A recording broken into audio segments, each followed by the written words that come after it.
Welcome to the Flat Earth Debate Uncut and After Show.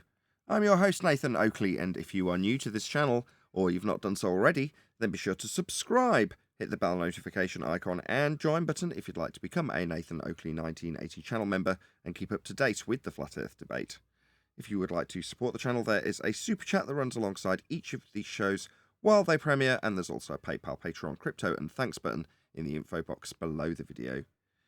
Speaking of Patrons, I'm going to do a quick shout out to all of you who do support me on Patreon. So a massive shout out of thanks and appreciation to Giuseppe Montesano, Twine to Twiangle, Mitch Kennedy, Original D-Rose, Rod, The Name's Burley, Todd Wazzle, Jason Hornsby, Christoph Fournier, Flamboyant Telescope, JMelds24, Unimento, M, Iron26, Endless Flutter, Sage, Golden McKinnon, Retro Bill, More Books, Cannabear, Bogey, Michael Kahn, John Kays, Patrick Gunnels, Banter, Mel B. Styles, Hairy Blade, Mobile Max 777, Rob W, Respawn, Dale West Watson, Maria Nealands, Unbelievable Productions, Blue Ridge Ranger, The Real Gabster, Abraham Mohammed, Skeptic 936, Life is Short, Texas Mike, David Wayne Foster, and Dank.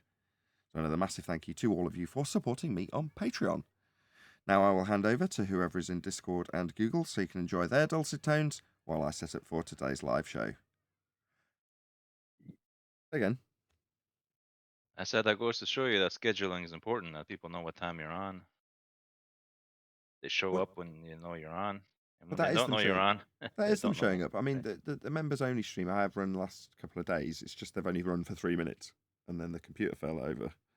Today it hasn't. You know, at the 26-minute, 27-minute mark, which is when it will fall over if it's going to. I'll be content and a lot less stressed. At the moment, I'm anxiously looking at all the numbers as I do. Everything's nominal. Right. What's that, name only? Yeah. Right, I never knew that. But Yeah, and you said you got this from Jaren. Like, I remember getting some really good stuff off Jared too. Yeah, Jaren's good. It's a shame that he's such a shit and has decided to tell his audience that we're scammers and don't understand what science is when we do. That's unfortunate because you're right. You know, it'd be nice to have him as an ally as opposed to him telling his audience that we're scammers. Obviously, that's not favourable. Well, I remember this one minister and the Lord. He said this, and he learned over the years. He said, "Nah, I'm not going to say anything about Jaren one way or the other." But he just said in general, right? Let's just say somebody does hate you, right? And I'm not saying if Jaren hates you or anything like that. I'm just saying in general, right? I don't want to say anything about Jaren, but he said even if somebody hates me, he said I'll just love them, right? So in other words, he always just had that mindset. No matter what, he would always just walk in love. And I'm thinking, oh wow, yeah, that's right. That's how you do it. Because then that way you're not thinking on negative things, right? And then you just grow in that stuff, right? You just grow and walking in love, and it's also like a ball and chain when you hold like a grudge and stuff like that. I noticed. Like, haven't you noticed it? It's like, oh, there's that guy again. I better walk on the other side of the street, right? It's like, well, that's like a ball and chain, right? It's like, oh, you got to do this now because of this. Follow me? I think it's better not to have any strings attached, no nothing, and just be free. Does that make sense? Yeah, it sounds like something you stole from a Bronx Tale. A what? Bronx Tale. A Bronx Tale. Yeah. So in a I Bronx don't know, bro. Tale, the um, who's the guy who plays Robert De Niro character? I think is explaining to a young guy who chases after this kid in the street, starts shouting at him, "You owe me that $20," and starts running. And the guy who's running after goes, "I'll get it to you, I'll get it to you," and starts running off. He comes back to the Don style character and he's like, "Guy keeps evading me." And the Don says, "How much did he owe you?" He's like, $20. He says, "You bought that cheapskate out of your life cheap. Don't worry about it. You'll never have to deal with that guy again. You bought him cheap."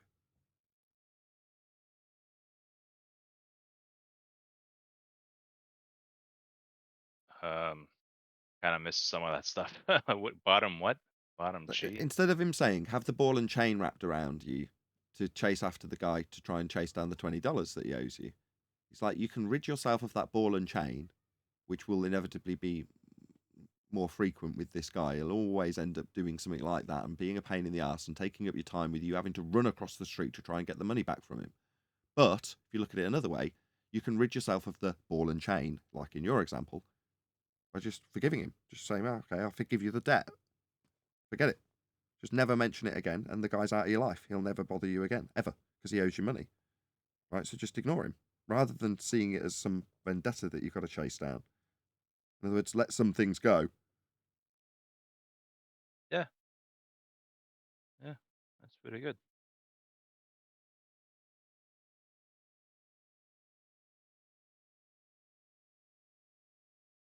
Pretty good for Robert De Niro movie. Right.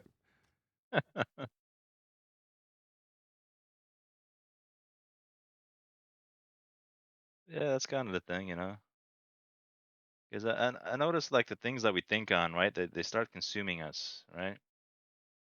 They start consuming us, and it's like, well, you'd rather be consumed with good than bad stuff. If it's just thinking on bad stuff, it's just, oh boy, like nobody really want to hang around with you. Oh, there's that guy. He's gonna be grumbling and complaining again. Let's walk on the other side of the street. But if you're always cheery and always happy and always a blessing to others, even if they're jerks, and they'll just melt their hearts and be like, well, Steampunk oh Punk yeah, says, hi, mate. I can't share on Facebook for the next 30 days. In jail again for arguing with heliosexual bots. All right. Well, I'm sorry to hear that. I won't explicitly ask you to share the show. It'll be a more general, please share the show to everybody. But I understand that you are excluded from that.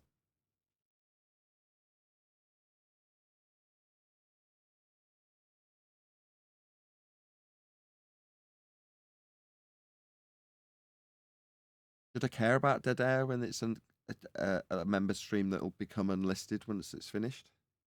Probably shouldn't care, should I? I should just take the same attitude I would if this was like waiting for people to join the G Plus panel. That yeah, you said, used to have that back in the day. Like there would be a lot of dead air before people joined. yeah, live as Or well. yeah, So what typically would be the first hour, maybe half an hour of the live show when I first started doing Flat Earth Debate was me sitting in silence and every 10 or 15 minutes popping up on screen, on camera, going, by the way, there's a link. You can join this live stream right now. It's running, but there's no one here. And then we'd get one baller join and it would be, that would where it would begin. And as they started losing, they started piling in en masse to make sure that they save face for the audience's sake. And then when they lost, even en masse, they started porn bombing and muting me and other Flat Earth guests. So again, as the show progressed. But now that sort of period of silence that was, like I say, a good chunk of the beginning part of a live show is awful now when I think back on some of those early shows. It's now like, well, I'm just testing to see the computer won't fall over, which it isn't. I might as well go to the members live. It's literally one button different.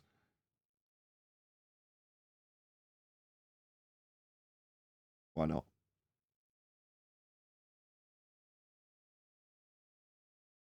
well, And go on.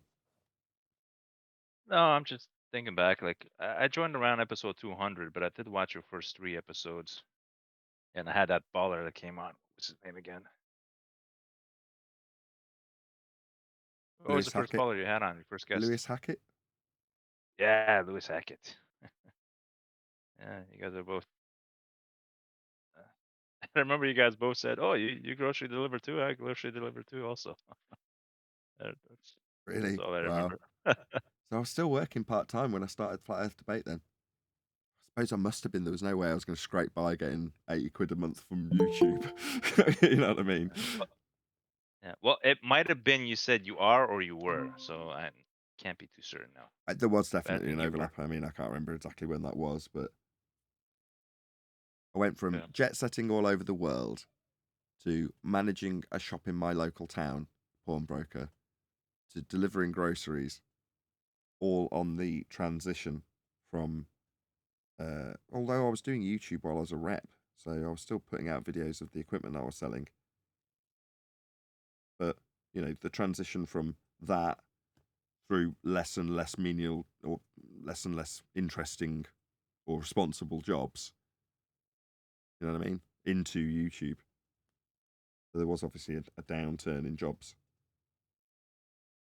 Get to where I am now. Can't just go from, well, I'm going to go from flying around the world to being a YouTuber. It's like, what are you going to do for the 3 to 5 years that you need to build a channel and then earn absolutely nothing for doing so? What are you going to do in that period?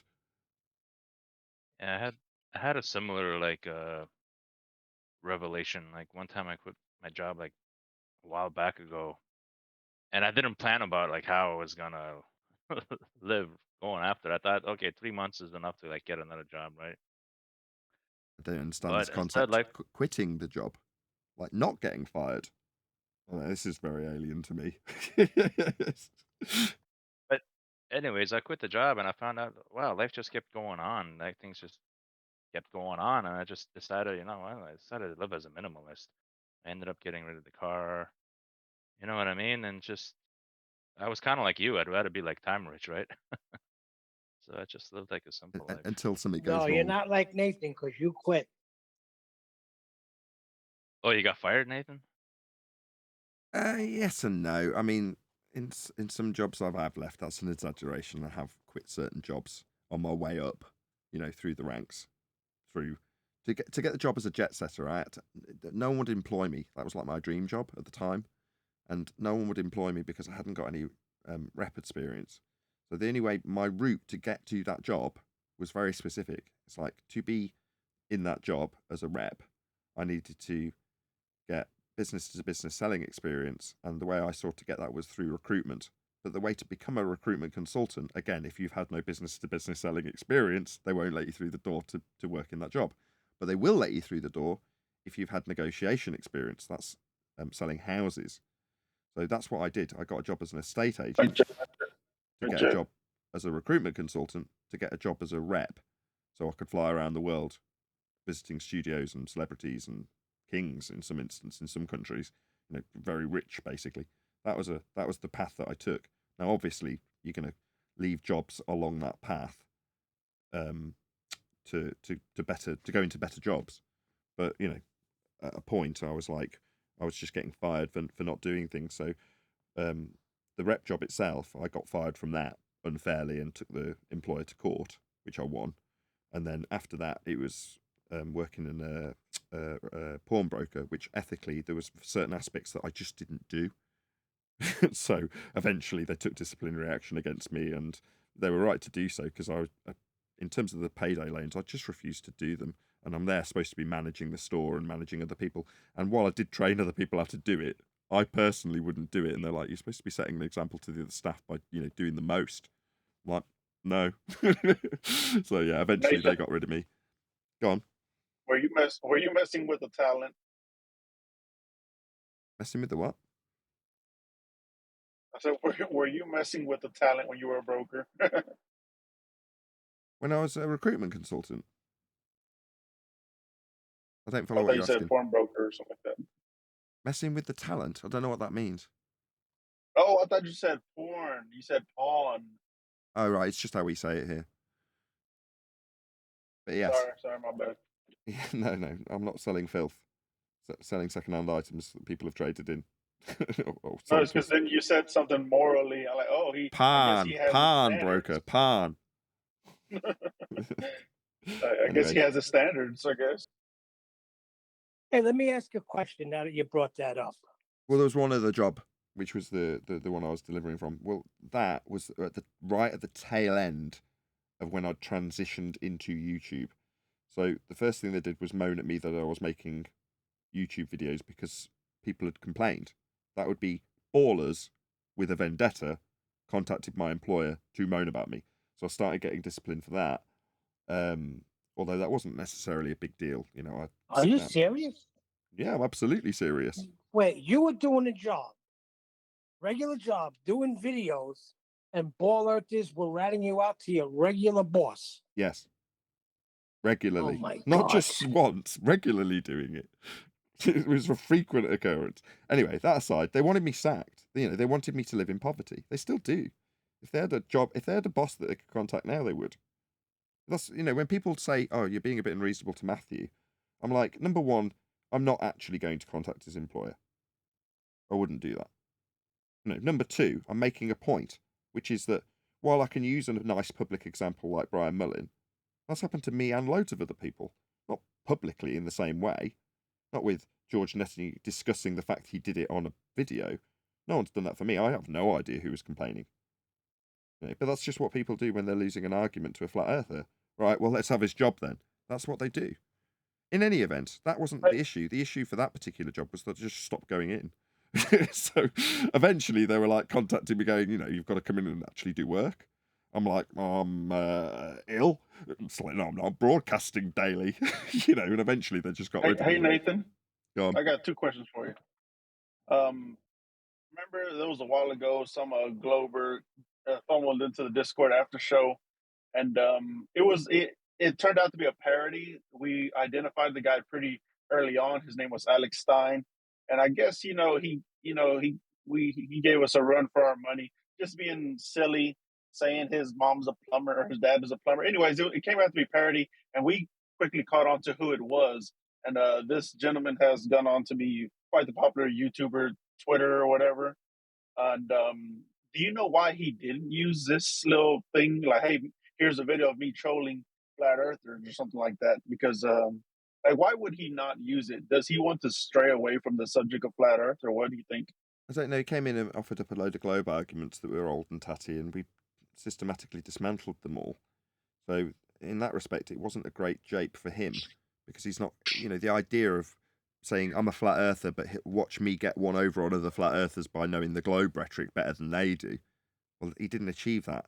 So that would have been where the comedy came in, and it just fell flat because we just systematically took apart, or I systematically took apart each of his arguments, as he also attempted to fall on the "I'll rumpus you while you do that" technique, which again also was unsuccessful here. So in terms of his "I'll be a baller, I'll roll out the baller repertoire, but I'm a flat earther, so I'll hopefully get away with it and it'll be funny," didn't work. Oh, I understand. And my second question was to you, Nathan. Like when you made the transition to YouTuber, like how much, or when you were this jet setting lifestyle of being a sales rep or whatever, how much is it in the human aspect of your experiences? Just that, well, I've experienced it, I've done that, I drove the big car, and did it get old? Did that lifestyle just get old, or what's the transition there? I'm asking. Transition from high flying jet setting job.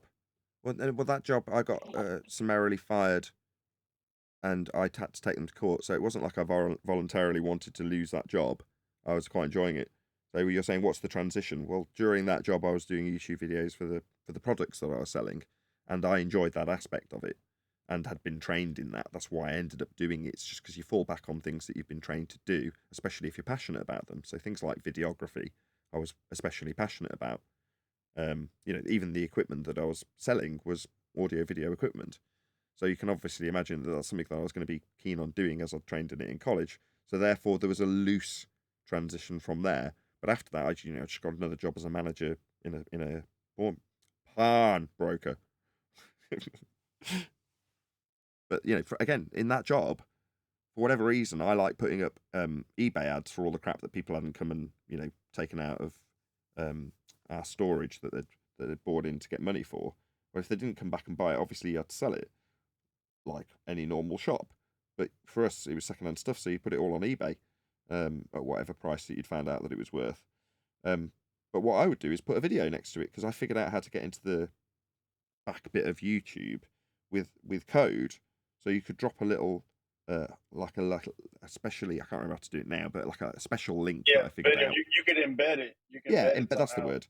You could embed a YouTube link into the ad. So you go to the eBay ad, and as you scroll down, it would automatically play a YouTube video of the product that was for sale. I thought that was absolutely wicked. But it was just my enjoyment of sticking down a random thing on a space that looked cool. Because I do a lot of the ads outside, because in Leamington, where I live, there's just beautiful buildings out on the high street directly opposite where the shop was. So I'd go outside on the pavement and people would be looking at me as they walk past, and I'd be there with my camera phone filming some random item out on the street, because the backdrop to the video would be, you know, the town hall with a giant statue of Queen Victoria holding a globe. You know, it just looked cool. A giant obelisk behind that, the park behind that. It just looked wicked. So you know, you can probably understand from me describing this that I had no passion for doing any of the job at all, but filming the products, well, that was good. I like that. So, you know, you can see how that sort of snowballed into more and more. You were and more. talking about maybe you're probably selling a Sony MP3 player with a nice backdrop. Yeah, they're still on one of the channels. So if you scroll back far enough on, I can't remember which, all of the channels have been repurposed. So one was my wife's, one was mine, another one was mine that I had when I was a rep, and I think there's a fourth one as well, I forget. But I think I've got 4 active channels. Is that right? Originally called Audio Paula, originally called Nice Plant, originally called Oakley Cord, and originally called Nathan Oakley 1980. Yeah, 4. I've got 4 active channels, and they've all had different purposes over their lives.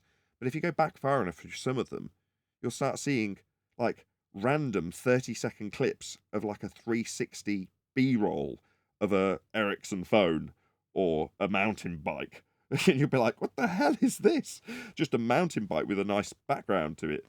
He's like, yeah, that's just a mountain bike that someone had bought in, got money for, didn't come back to buy out, and then it went on eBay with a video from me. Yeah, I remember seeing one of those videos a long time ago. I was like, what is this? Yeah, that was back in the day that I was How a do pawns even pawnbroker. work? Like, do people still pawn stuff? Like, how does that even work? I mean, stick it on eBay once it's yours. No, I'm just like people pawning stuff. I never understood that business, but whatever. People are desperate for money. They've got to do it. It's just the way it goes, isn't it? I can relate. At one point, when I was between those jobs, I can't remember which one it was between. It was around the time I got married. I was completely unemployed. I still had a mortgage to pay. So what I did was scavenge. I would go around on some of the free cycle sites and just gather up stuff for free that people just wanted to give away. And then I would tart it up and stick it on eBay. And the way I worked it out was to keep my mortgage paid, I had to churn, in other words, list and sell about 100 items. Was it 100 items a week? Yeah, 100 items a week I had to sell on average, regardless of the price, just an average number. So I was churning an absolute ton of stuff, all for £1 or £2, and some of it might have been a great item at £3 or £4. But that's what I had to do for a time, because I didn't have a job. So it's like, well, I've got to scrape by. So that's what I did. And during that period, I got married when I was at my poorest. So all the stuff I currently watch for entertainment value about how bad men are and how bad women are, and how superficial women are and how they're looking for just a meal ticket. And it's like, well, no, actually, it's totally untrue. People do marry for love. It's just not common anymore. But, you know. What? People think I that married for love. Yeah, I think most people who stay together in their marriage do marry for love. And the people who marry because they found some simp that will support them financially after they've, you know, been used and abused by all the chads in the world that were up to their standards but didn't want to commit to them. They're the people that do get divorced. But the people that have got plenty of options, which is me and my wife when we met each other, both of us were fairly nonchalant about each other. In other words, neither of us needed each other at the point that we met each other. So when we fell in love and then decided to get married, it wasn't because either of us were looking at what the other had. We were both okay, you know, neither of us were mega, mega rich, but certainly not at the point we got married. But, you know, you stand before God and say for richer or poorer, don't you? Wait a second. You weren't in love with your wife when you married her? I was, You're breaking absolutely. up a little bit. Okay. What did you get that from? How did you take that Because from I'm that? not hearing everything. I'm getting bits and pieces. Okay. We're good. Didn't hear a word of that. You didn't get all that? No, I didn't hear a word of that. Made no sense. Good morning. Morning, Tent. Hey, 10. We I covered can't the rest of get that out video. for love. We covered the I rest didn't of that. get all that either. We covered the rest of that video yesterday. Arvin video part 2. We got to the end of the video. Just so you know.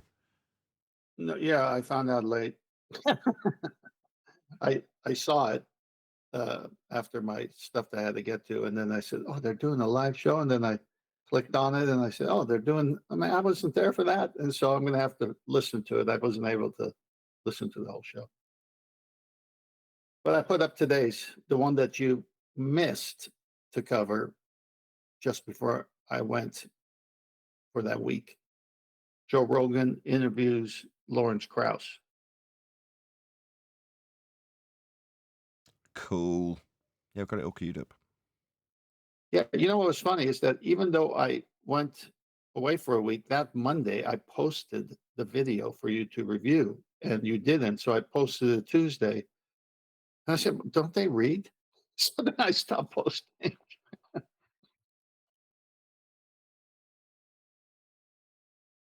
I don't know. I'm going to figure out how to transition from one live stream to another.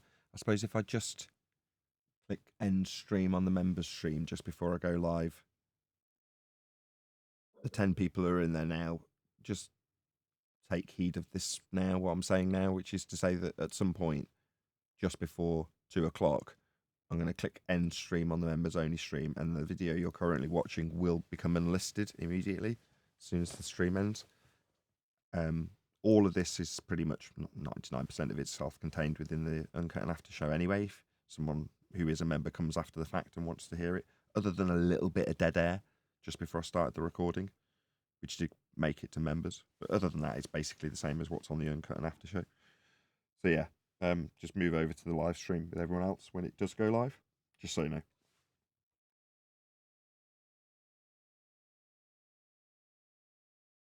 So how was the response to Arwen Ash, who was trying to say the laws of the universe are not the same laws for here, and then at the end cites thermodynamics and never proved anything?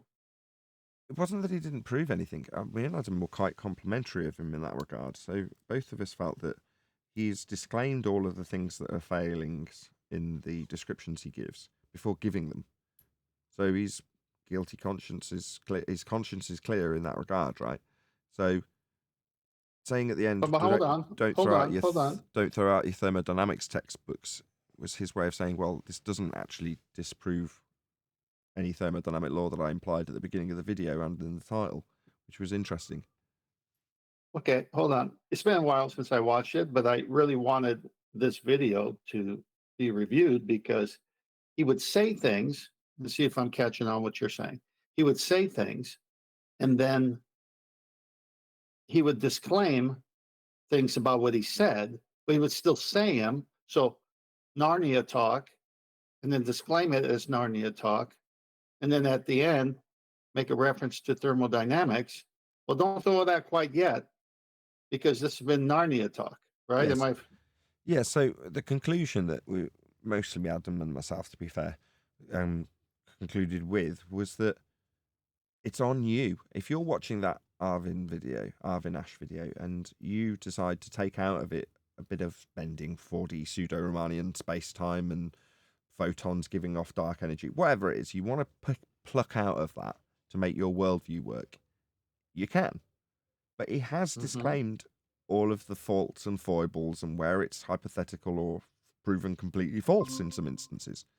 So given that he's done that, this is the conclusion that Adam and I draw. It is entirely on you for you to decide if you want to accept it based on him disclaiming how much nonsense there is in what he's told you. And also, you're not going to be throwing out any laws of nature based on Narnia, as you put it. Yeah, so that was the conclusion. Okay, so, but now we've done another video from him in the past, and if you go to his channel, you can see all his videos are about this heliocentric worldview with the black holes and dark matter and all these different things. And so he's a believer in it, even though he disclaimed any proof for it. But the audience could pick whatever disclaimed non-proof proof and go on with the world. And to me, it's so, how can you live in between two worlds, one real, one mathematical. Yeah, you can't. But he did disclaim all that, which, like I say, No, I know. That's my whole point. It's like, right? Well, okay, let me give you another example. Why is everyone coming now saying the Earth is measured flat? Okay, they weren't saying that before. They're doing it now because the right questions are being asked. You with this No, celestial the right navigation. questions are being asked. Well, I mean, it isn't just me, but the point is, Yeah, it is. the right questions are being asked, and they have to admit, so they can't cloud it anymore. Where prior to the elevation angle and how a sextant could only work with an adjacent flat baseline and not a curved surface, it's impossible. And triangles, three straight lines, 90, GP to GP, both are 90s. If you put that on a ball that's diverging zeniths, that won't work. So all of a sudden, if we transfer that to R1 when we come to R1 which, well, I haven't listened to the show, you probably did it. You do the same thing to him on space-time. What are they going to admit to then? That it's a concept, that it's abstract, it only exists in the math. Are they going to do that?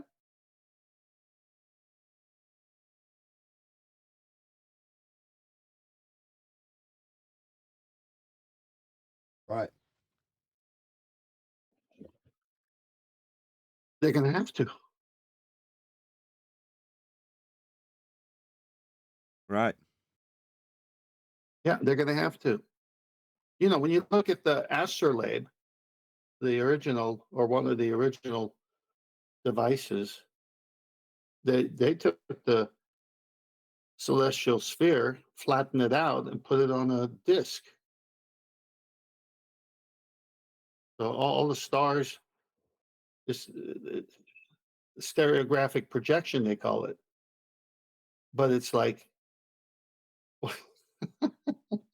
when you combine the knowledge and how things work, they came up with a spherical astrolabe after that one. That it was the first one was a flat planisphere astrolabe.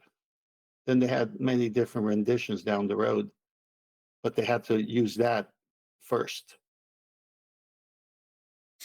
Almost like elevation angles to Polaris define the equator and their globe of 3959. But what was it first? Elevation angles to Polaris over a flat plate. Then they took it and made a globe out of it. Did you listen to all the various Matthew Learns videos that I edited? I've still got one more that's still being edited, actually.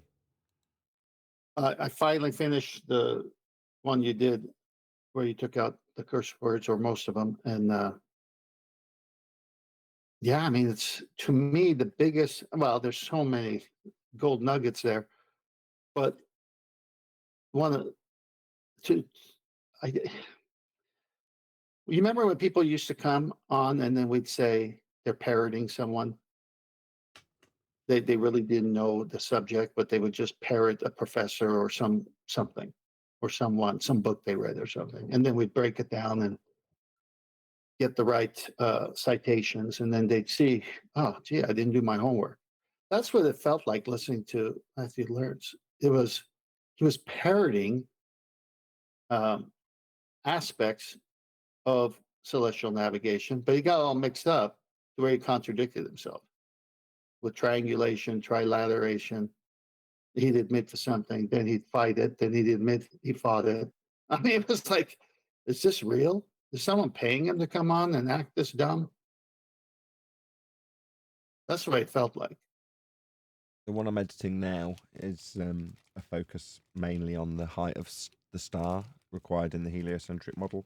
So obviously it's got him disclaiming that it's not needed in celestial navigation, going through the measurement that is done in celestial navigation to give you the distance to the GP, and then further to that, him implying that he needs to assume an infinite distance to give him parallel light so he can transpose it to hell, the angle that is taken off a flat plane, that is.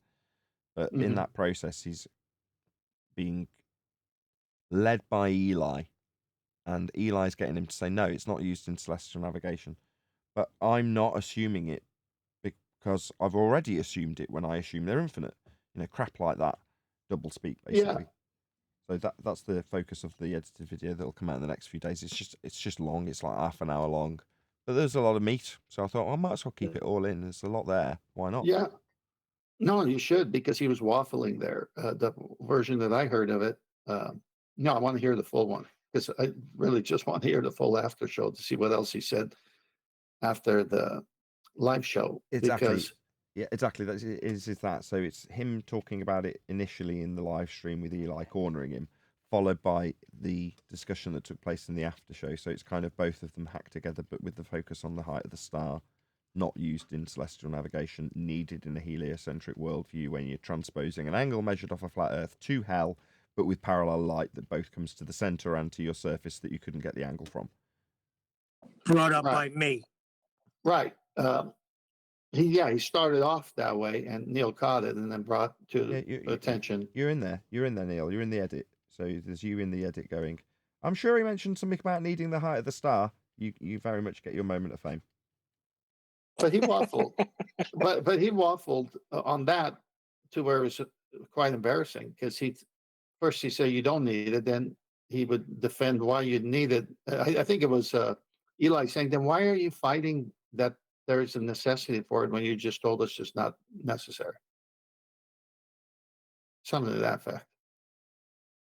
Yes, Eli speaking to the fact that when he says you don't need it, but then immediately strawmans us saying, well, you need it on a globe, so therefore celestial navigation's wrong. Eli saying, you've just been asked by Adam how you can say this in good conscience. And he's like, well, no, I don't feel I've said anything wrong. I don't think I've behaved in any way that's dishonest. And then Eli's like, well, you've told us, and then you're contradicting yourself. How can you say that you're giving us this in good faith?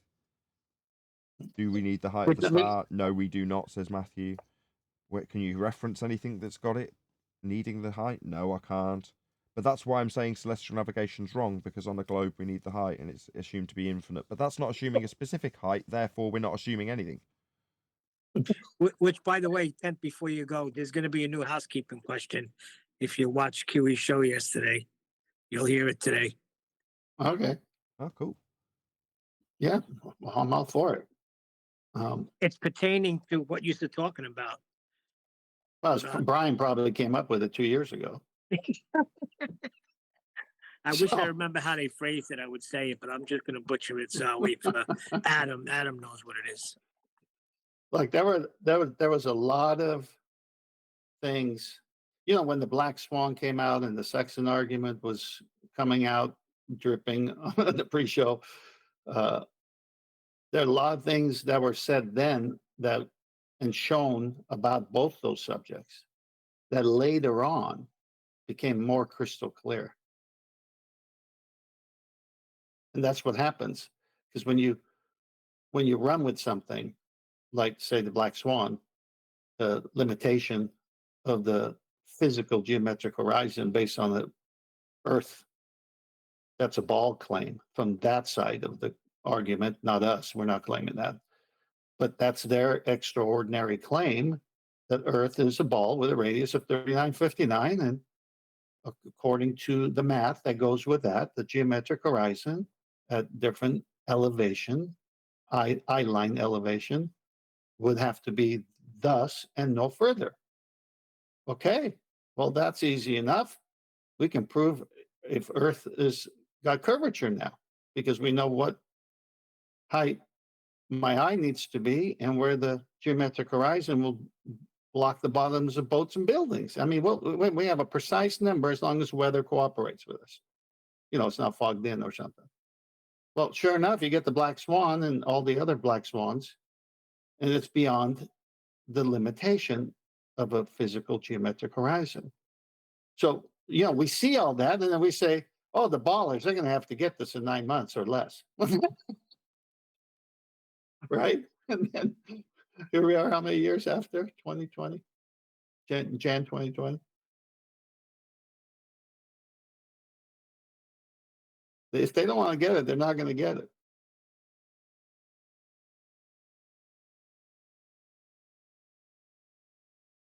Oh, again, I think we discussed that on yesterday's show. I don't know if you were listening into that. No, I left early, remember? Yeah. You had trouble. We were saying to Neil, it's, when we were teaching people or showing them how we've undone some of the rhetoric based on our ability to use critical thinking, if someone doesn't have that skill or doesn't want to use that skill, they just want to parrot something that sits in line with what they've been taught already, then that is exactly what they'll do. You can't give them that by giving them the right information about flat Earth, which is what Neil's sort of hankering after. Yeah. Yeah, it's the same with the cults. When I would share with cult members, their view of the Bible was not what the Bible taught, and I'd say, "Get your Bible, I'll show you." And then I'd show them verse and chapter and phrase, and I'd say, "This is what the Bible teaches, and this is what your organization teaches. They're 180 degrees apart. I mean, it's nonsense here. Which one are you going to believe? The man who started your religion, or the Word of God that you say that you love? Which one is it? I mean, you got to interpret it properly. I mean, there are rules to interpretation." And so a lot of them just did that, because they had family. And if they came out, the family would be disheartened and broken, and excommunication would happen from the cult. But many did come out, and they were very happy because they did use critical thinking. They said, well, we can't say this is what the Bible says, but then this is what my religion says, and they're opposite. That can't jive. And so they made the brave move to come out. I remember sharing with a Jehovah's Witness in the East Coast once, and it was a heated debate between him and I, but civil, but heated. And I would just go to scripture, and I'd use his books saying the opposite of the scripture from what he had in his hand, which was a corrupted Bible, the New World Translation, which is their own version of the Bible. But I even used that and showed it, because they didn't figure out this one. They couldn't make this one go away because they forgot to change it. And it matched my Bible exactly. So it was like, he ran out yelling at me. 5 years passes, I get a call. Hey, you remember debating a Jehovah's Witness? And I go, yeah, a lot of them. What of it? And he goes, well, the guy says, thank you, because based on the scriptures, it haunted him. It haunted him to where he and 5 other families left Jehovah's Witness and came to be real Christians. And I was just so pleased that the Holy Spirit could use the truth in that whatever length of time to just bother his conscience, to where he made that hard move that they all have to do to leave a cult. So it's a tough thing if heliocentrism, since it's a religion and the whole world's kind of on it, if you leave it, you're going to be mocked as a tinfoil wearing, flat earther. And so you've got Congress against you, you've got Google putting archaic, you got all these things. But like you said, if you're going to look at the facts and you're going to want to chase down truth, then the critical thinking is necessary.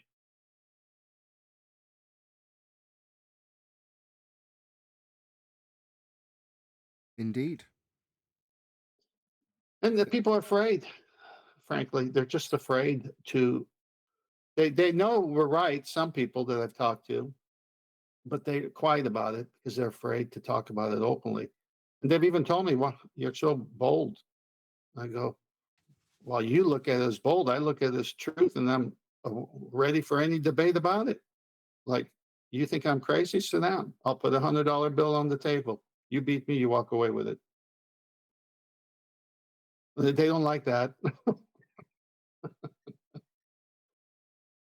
It's like, oh yeah, let's play cards. I know I'm gonna win. It's like, no, they don't. You're too cocky. I don't want to talk to you. Who do you think you are?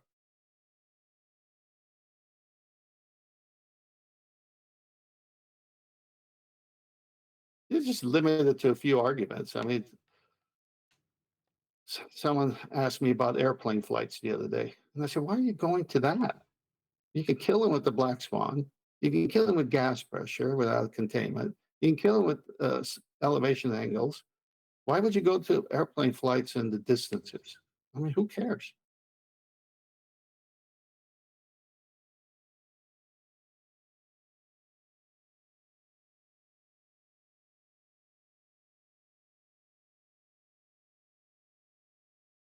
But yeah, I was hoping Neil would pipe up in that regard because it was kind of him that I was appealing to, and I was saying, there's not, you're never going to possess the ability to get somebody to do what you want them to do in this regard, right? You're not going to get them to have cognitive processing skills that they haven't got.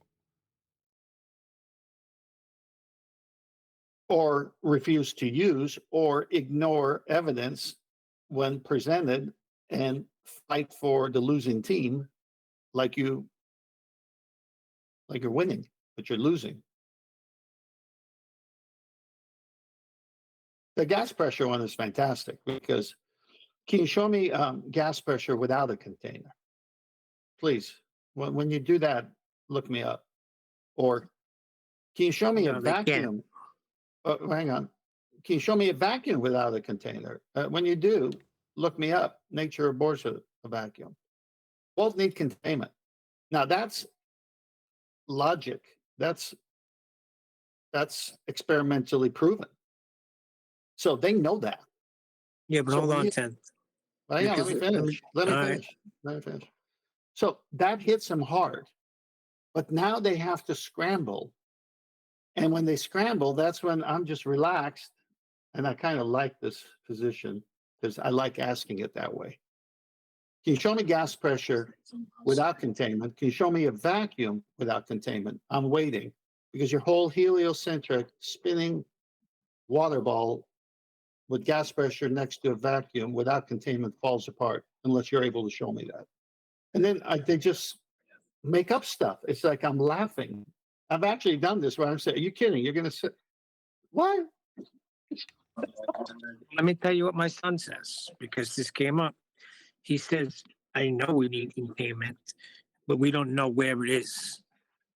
It could be way out in the universe. Okay, But hang then on. what you got to explain the gas giants to me. No, hang on.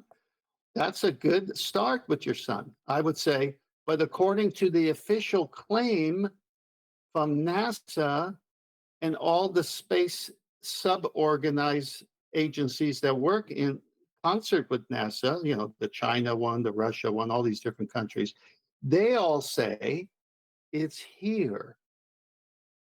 Is what's here? The vacuum of space. And there's no containment because rockets are getting out. Right, but they're pushing. You know how they push like the moon? That was actually years and years ago. That it is now in our atmosphere, whatever you want to call that. Now he's saying the container is beyond that, and nobody knows where it is. But of course, we need containment. No, you don't understand, Neil. I'm taking him to the official claims that all the rest of it rest on. The official claim is it's expanding infinitely. There is no containment in the heliocentric model, no model.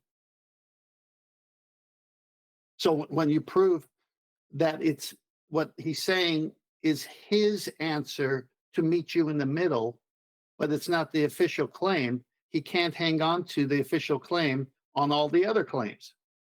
Well, actually, I looked it up a little bit, and they all starting to say that now.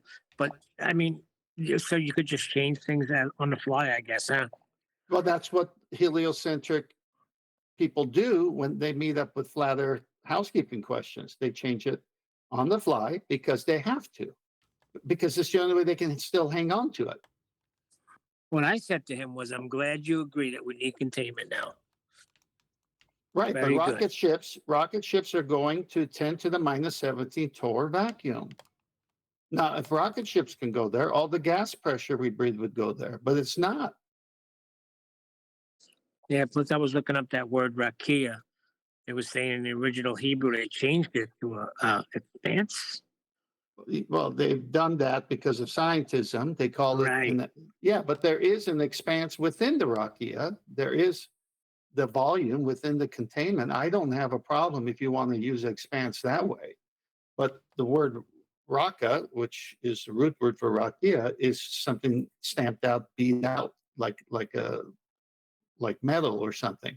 It says, and then I think the Bible refers to this hard crystalline as the rakia, as the firmament. Yes.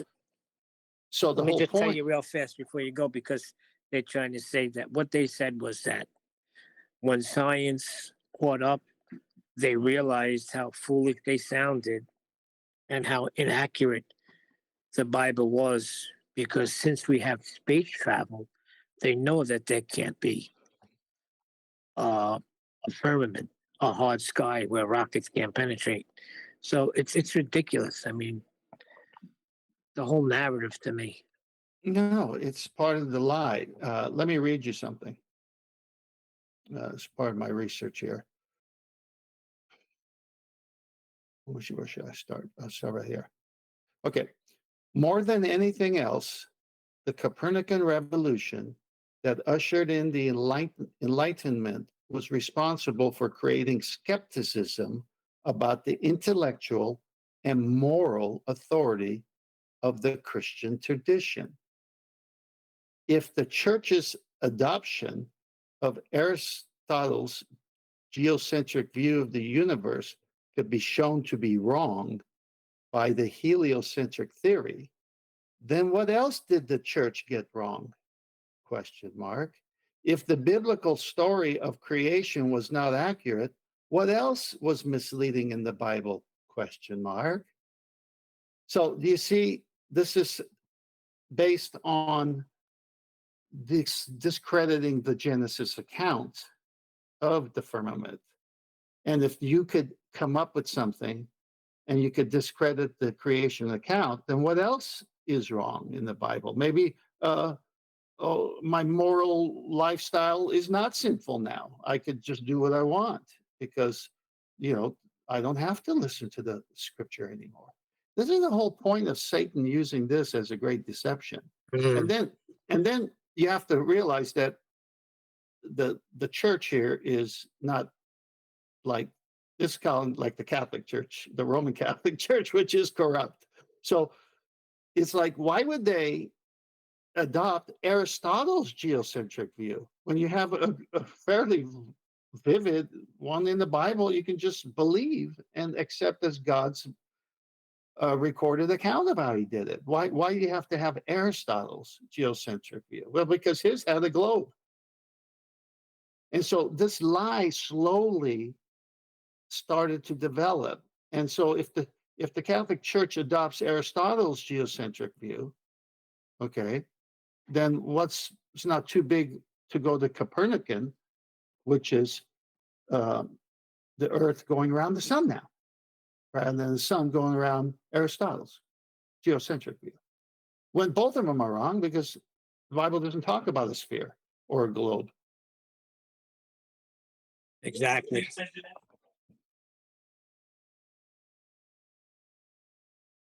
So scientism is what I'm against, and this is my pet peeve. I'm going to do my best to shine light on scientism coming into Christianity through the Catholic Church and adopting Greek's view of spheres. And as Danny Faulkner says, oh, we knew 2,500 years. No, the world didn't know 2,500 years. Some Greeks did. Reformation time, Ken. Reformation time. It is. It's going to have. You need reformation if you want revival. You ain't kidding. And I really, really believe that we're at the forefront of it. We're right at the beginning of it. Now, we know what way it's going to go, but it's not going to stop. It's not going to be like the other movements, because there was a lack of communication. Now communication is wide open. I'm talking to you. Where are you? Idaho now? Right? Well, that's all.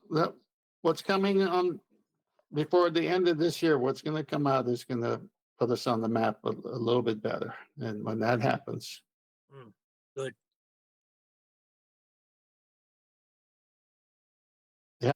The internet's hot for flat Earth. They love it.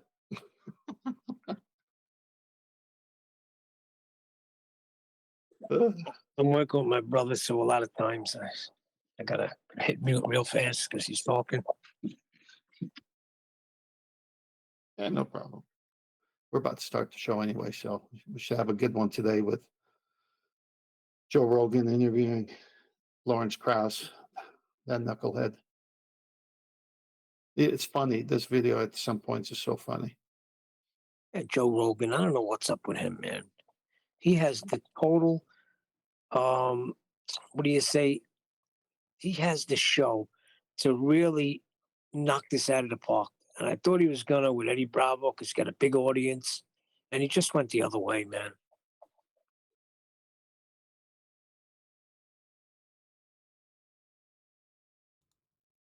Good morning. Good morning. Well, did I just hear Neil and 10th Man? That's it?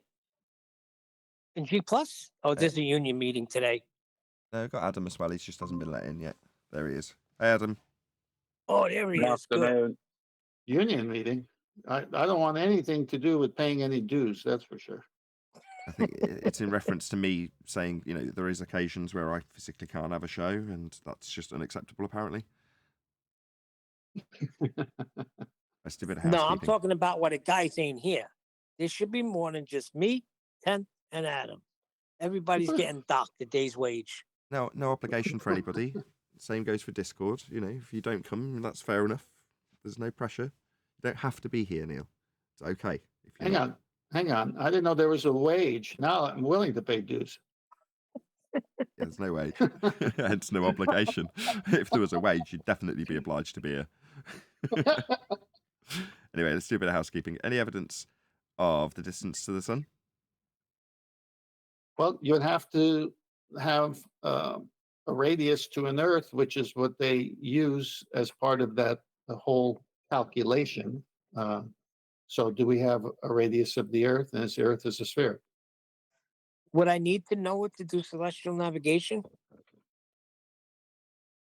Would you need to know the distance to the sun to do celestial navigation? No, you wouldn't. I'm actually doing an edited video on that exact subject right now. So there was a whole load of meat on that bone from Matthew Learns. And what I've done is I've taken a section of the live stream when Eli specifically corners him about height not being used, and he admits it, only to then go into the after show several hours later, admittedly, and start debating about how you don't need 90 to the surface at the GP point, etc., etc. So there was those two sections that were quite far apart in time that have been sandwiched together because obviously they're on the exact same subject, which is about the height of the star. So I haven't actually finished it. I'm nowhere near finishing editing. It's going to end up being about a 30-minute video in total. But, well worth the wait. That'll be out, hopefully, whenever it's out. I don't know. I've got a lot on at the moment. Anyway, yes. So that height, no, you don't need a height, Neil. It's the distance along the ground to the GP position, so you can triangulate your position with it. I think they're missing it, that it's an angular relationship above the horizon.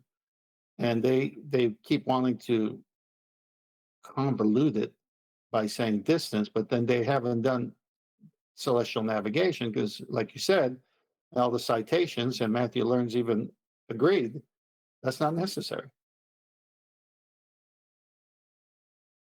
Any evidence, as we're talking about, of an elevation angle measurement acquisition from a curved baseline?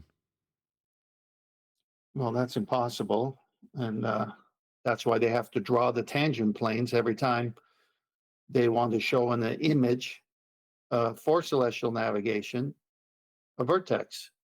And then they transpose it to the geocentric equatorial plane and say that's where it's originating from. Even though we drew it up here, almost 4,000 miles above it, the distances are so far that it's minimal. So you can just assume you were in hell taking the angle. Yeah, we're not. Light being parallel is the main aspect that we get focused on in that edited video. I haven't quite finished making yet. But yeah, in respect to, there's no height needed at all in celestial navigation for the star that you're measuring. You're trying to find out the distance to the ground position of the star. That's where the star's over. That's what you're trying to measure. That's the distance that you're trying to get when you do the calculations after measuring your elevation angle measurement off a flat Earth. So with that being the case, you don't need it. Meanwhile, Matthew immediately appeals to, well, it doesn't work properly. What's that doesn't work properly? Well, celestial navigation doesn't work properly. Why not? Well, because it doesn't use the height. And on a globe, I need to use the height and immediately assume that it's an infinite distance away. Yeah, Well, I was just going to ask you, are they being stubborn about it because they do have a claimed height of the sun? no, they don't have. If you look at the slide, that's Let me just explain the answer quickly. It's because they're going to move the angle that you took off the surface off a flat Earth to the centre of a sphere Earth, so that the angle through the protractor or through the sextant becomes the Earth's turning about its axis for the angle. So the angle comes from hell, but that makes Earth the protractor, doesn't it? Here you go, on screen now, flat Earth elevation angle measurement to the sun. On the right, angle moving to the centre of a sphere Earth, well, necessitating parallel light and the assumption of an infinite distance. Meanwhile, to get the distance to the GP below this sun on the left-hand diagram, for the sake of argument, you don't need the height of the sun. Yeah, I got it. You remember the one thing that someone did a long time ago, where they had a room with a light in the middle of the room on the ceiling, and the objects that were directly under the light, there was no shadow cast, but the objects further away on the extremities, no matter what part of the room, there was a shadow cast. And so what they need is a curving Earth to explain. And it comes up in today's review video, which is hilarious because he doesn't get his facts right. That's Larry Krauss when we play that. But the point is, this Eratosthenes assumption that he had first, that I live on a globe and sunlight has to come in parallel. And then he looks at a shadow of, say, 7 degrees or whatever it was, and says, oh, that's because the ground is curving away 500 miles from the point of origin. It's like, what? Why would you assume that? And so when the sun's setting in the afternoon and the trees are casting long shadows on the surface of the earth, instead of realizing the sun is moving, and it's a much closer sun than their 93 million mile, that's what's causing the shadows, just like the light in the room. So they need to change it, that the shadows is because the earth is curving. Well, wonderful then. Black swan time. Based on your number of 3959, geometric horizon must be here and no further than here. So let's see if it blocks the bottoms of boats and buildings. Oops, it doesn't. So you don't have a curving earth to use this light parallel argument anymore. You can probably see whizzing by in the chat now as we speak. There's a link to, what is it? Oh, I've pressed the wrong button on my Stream Deck. 1 second.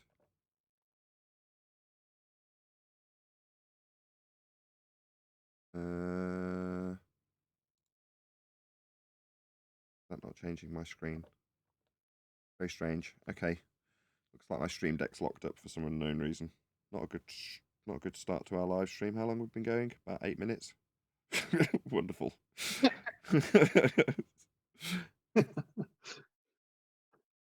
if I can fix that. Can you talk amongst yourselves for 2 minutes just while I see? Yeah.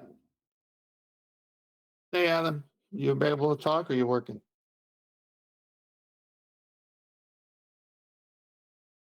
Going once. Neil, you working too? Yeah, nobody's free to talk. It's fine. I'm here. It's working? Okay. I think it's just my preview screen that had crashed, actually. So I've got an issue with OBS, but the live stream's still going out, so fine. Okay, so this is this video that's going to be whizzing on by in the... Let's see if I can now do that. Give it one more try. There it is. Right, you can see in the live stream chat, finally got there, a link to this video. So Joe Rogan and Lawrence Krauss on why flat earthers exist. Okay, so let them know at Nathan Oakley 1980 sent me. Let's just drop them a comment so that they know we've responded. The idea being, entirely selfish, if they were to respond, heaven forbid, they'd put a link to my video. and give us some of the algorithmic love we do not receive as flat earthers. So let's get into this. What year's the video first before you go? How long ago? 6 years. Wow. Okay. Why'd you ask? Because we're going to hear a lot of nonsense. Well, you don't have to wait 6 years to hear it. It's true. Weak bitches.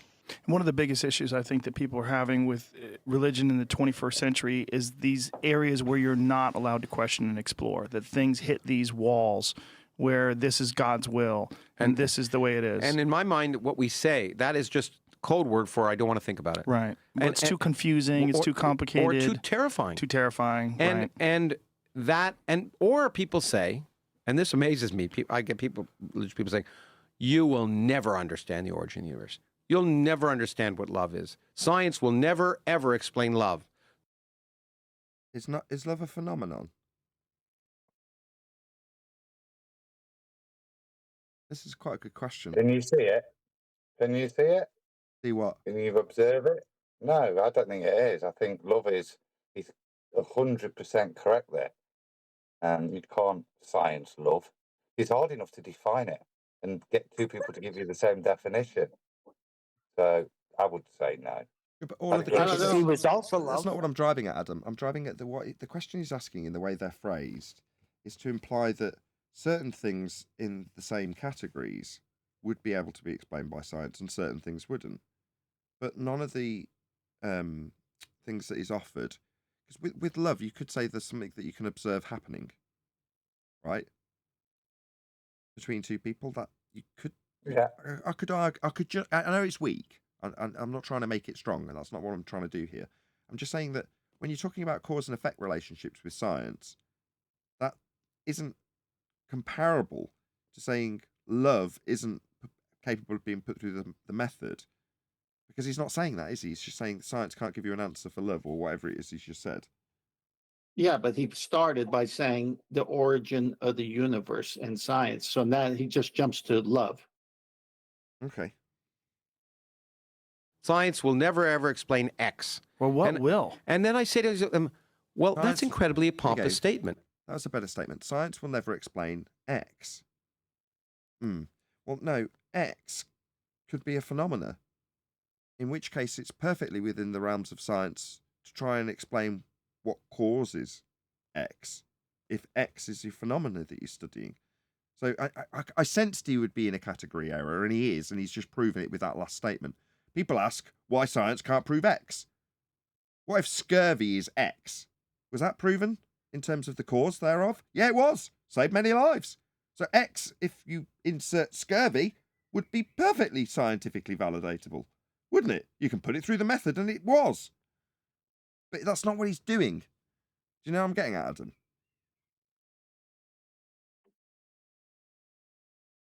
Replay that part again. Let it play through. I think he's trying to say, I can't remember. It's been a while.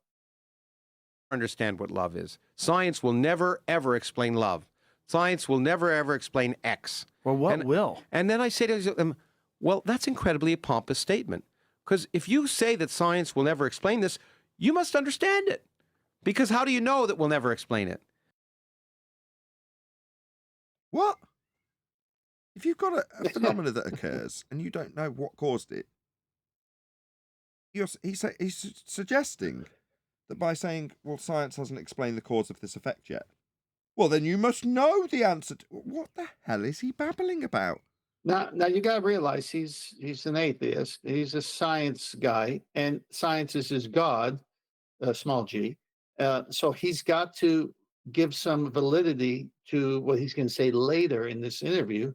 So he's just saying, well, just because some people say science won't explain X, well, I'm here to tell you something different because that's my God, and I don't need anything else. So he's building something here to what he's going to say later, I believe, if I remember it.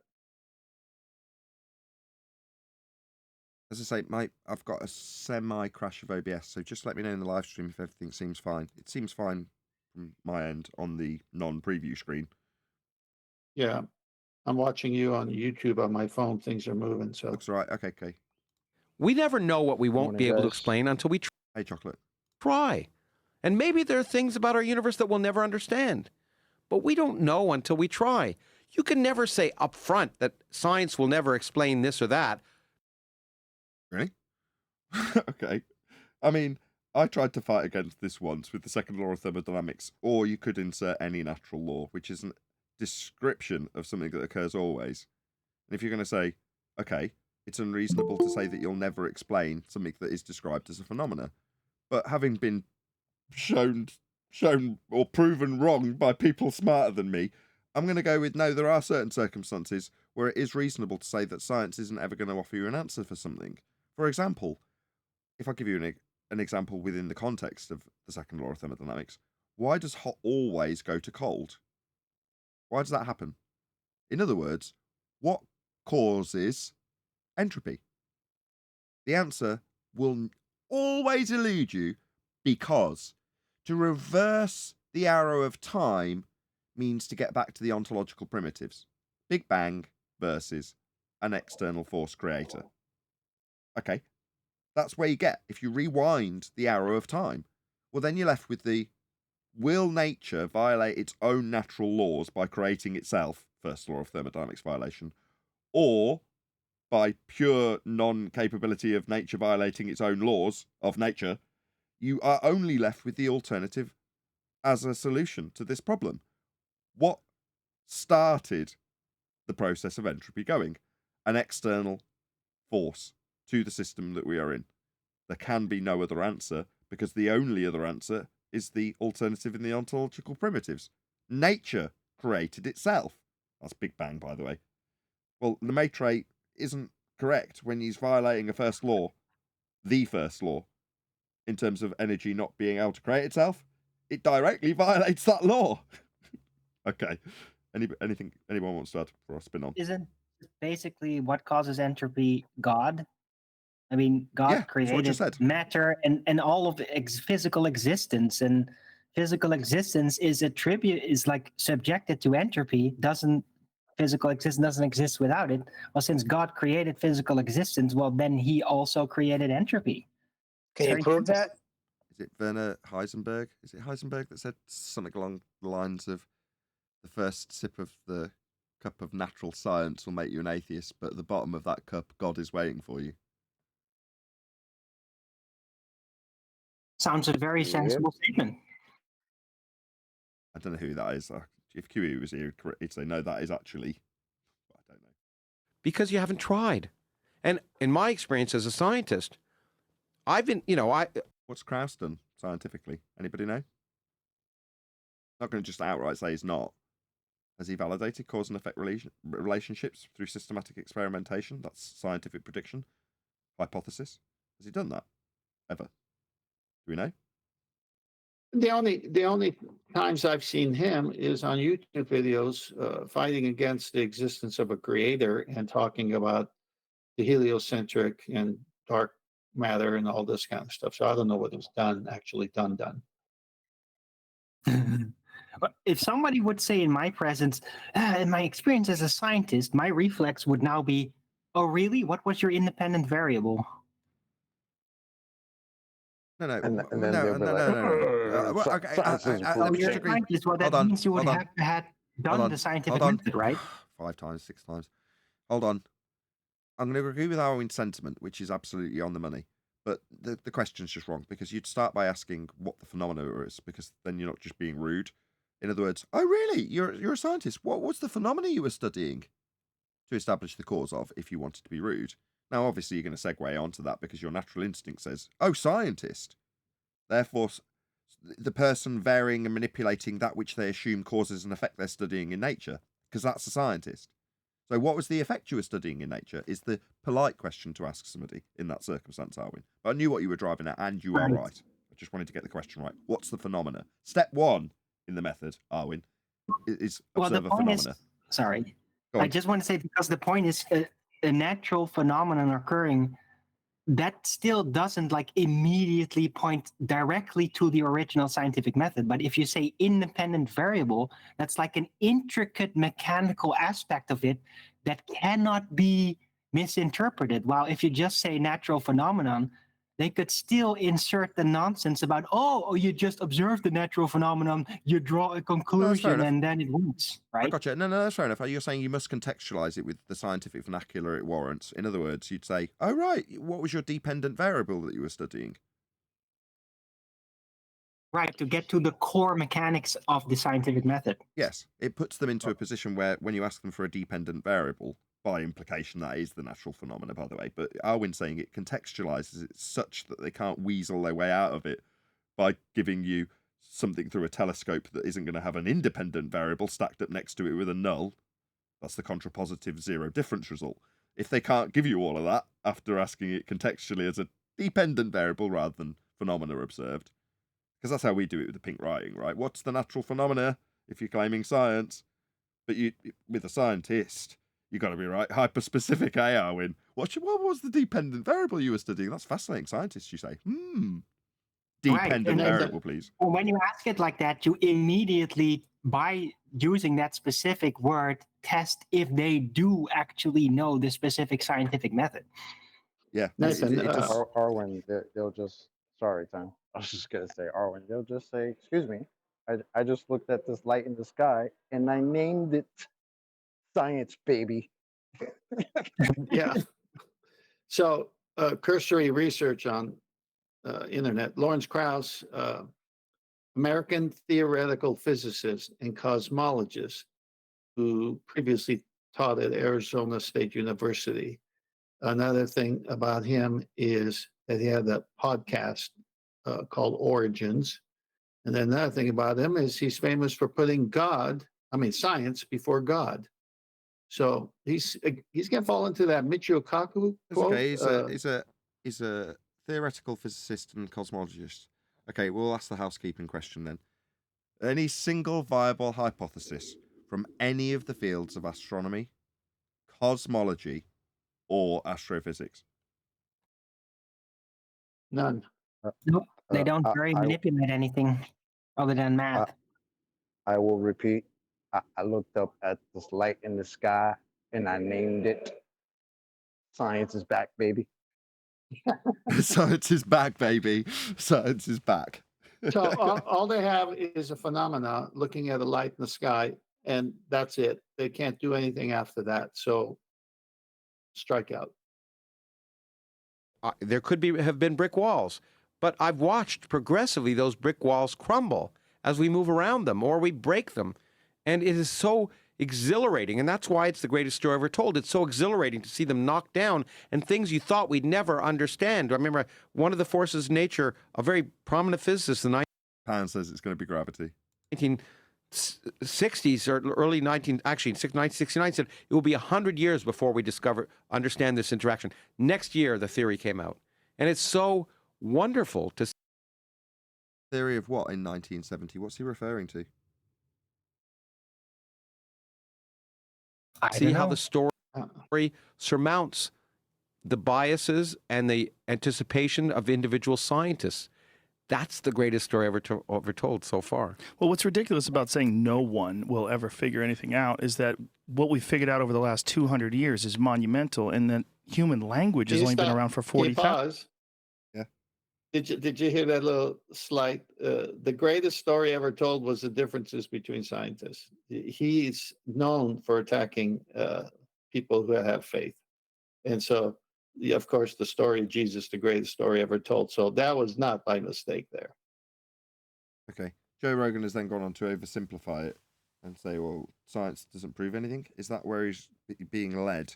Because obviously I've got a different mindset to how somebody who's agreeable, in this case Joe, would be led by Lawrence in this instance. So I'm a bit at a loss to why Joe has managed to oversimplify this into science doesn't prove anything, which is the general crux of what he's just said in an oversimplified manner after being led by Lawrence. And you're like, man, I don't think I'd have been led there, but maybe they were chatting before the show. I don't know. Anyway. 1,000. Absolutely. Go on. Got somebody? No. If we live another 50,000 years, 100,000 years, as long as we don't as long as we keep open inquiry. You could imagine moving. I mean, look, we went through a few hundred years of the Middle Ages where the incredible inquiry-based civil culture of the Greeks was just forgotten. I mean, the Greeks had determined the circumference of the earth, not only that it was round, but what its circumference was by. See, there you go. That's a begging the question fallacy for you. Oh, really? No, they No, didn't. it's gonna get funny. It's gonna get funny here. No, they measured a flat Earth. That's what they did. Simple measurements that were. He said, Of a flat Earth. Go on, chocolate. I'm just laughing. He said round, not spherical. Right. Yeah, these assertions that are used colloquially the world over are used to infer, as Lawrence Krauss has just done, that their presuppositions and calculations based on those begging the question fallacies, presuppositions, lead to the proof that we are definitely spherical. That's how it's been asserted. The reason I bring this up is because Matthew Learns was under the misapprehension that as long as you don't declare that you're proving the sphere, as Lawrence just did, it's not a begging the question fallacy. Now, if for the sake of argument, he just gave the evidence of the Greeks measuring circumference, he doesn't have to conclude sphericity for it to be a begging the question fallacy. It's assumed. We can demonstrate that. Now, assumed after taking angle measurements from flat planes, that's what's actually occurring. So Earth is measured flat. Now, you can hear the smile in my voice because the more time progresses, the more confident everybody on the panel will become with this. Now, I only really noticed that editing the video I've been talking about on this show so far. In that video, what I noticed while I was editing it was that everybody around me was just as insistent as I about the fact that this is a measurement of Earth and the measurement is flat. Everything about the measurement requires Earth to be flat, and the acquisition of the measurements are going to give you the ability to navigate on a flat plane. Now, to try and decry that into a calculation because that's all you ever do if you're on a sphere, and in fact, in this instance, you're going to take your begging the question fallacy of a sphere and superimpose the flat Earth measurements you've just taken off a plane into that begging the question fallacy, is unnecessary to have a conclusion made. Once you assume the outcome, in this case sphericity, Earth being a sphere, so long as you have that automatic assumption, you can literally, in the mind's eye of anybody who's listening and is a baller, take that assumption forward and then measure a flat plane and still be on a sphere, even though you've just measured Earth flat. That is the mentality of begging the question. Well, if Earth's a sphere, then I will measure it flat, move the angles to the centre of a sphere, and use the Earth that's redundant in reference to the ground that's an equatorial plane as a protractor. Redundant other than giving you the angle out beyond the ground I'm not standing on because I'm in hell now. Like, okay, so your mentality leads you to measuring a flat Earth, using a flat plane inside a ball. Also, you can assume that you're on a ball. And Krauss explicitly stated it, unlike other people who think that not stating it as an outcome is not a begging the question fallacy, which is wrong. There you go, done. Whoever that was, go ahead. Yeah, that was me. Isn't technically something already presupposing the Earth is spherical, not just if they don't mention that conclusion, but even if any element in their argument actually contains sphere presuppositional systems, right? If anything that you're using in your argument uses some kind of spherical presupposition, then it all becomes begging the question. Correct. So that's why the best example of that is always orbits. And I remember QE doing it with somebody debating them, and just immediately, as soon as they said the word, he slapped them down with begging the question immediately, as soon as they said just one word. Well, in orbit, Right. Stop. Everything you're about to say is a begging the question fallacy right off the bat. Everything will fail because of this word you've just used. Presupposing Kepler's orbital motion. Go ahead, Arwin. Or the second you claim the horizon is geometric would be an example. Yeah, another example, exactly. I assume that the horizon represents a physical geometric sphere edge blocking the boats and buildings in the distance. Okay, well, that's based on your assumption that Earth is a sphere with a physical geometric sphere edge for a horizon at 1.2 times the square root of the observer site in feet, as per your assumption. So when you see a clock and it's not there because it should be blocked in your presupposition that there's going to be a sphere edge blocking the clock, then you will make up a reason for why it's not blocked with the sphere presupposition in mind, aka refraction. Well, if I assume Earth's a sphere and I see it not being sphere-shaped, then it's because of the refraction that's sphere-shaped, making it not look sphere-shaped. Therefore, Earth's a sphere. Don't forget how he started. It's the same thing Danny Faulkner does, because it's scientism that invades our culture right now. He's talking about the Greeks. Now, we're talking about 2,500 years ago, right? And so what was the story that he's about to go into is Eratosthenes, and he screws that up royally, but he's going to mention that story. And what was the finding of Eratosthenes? He assumed the Earth is sphere to begin with. Taking a question. And then he assumed that light was coming in parallel. And then he looked at a shadow from a stick.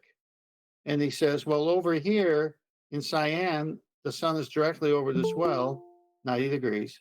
And I got a shadow over here 500 miles away at this angle, 7.2 degrees, I believe.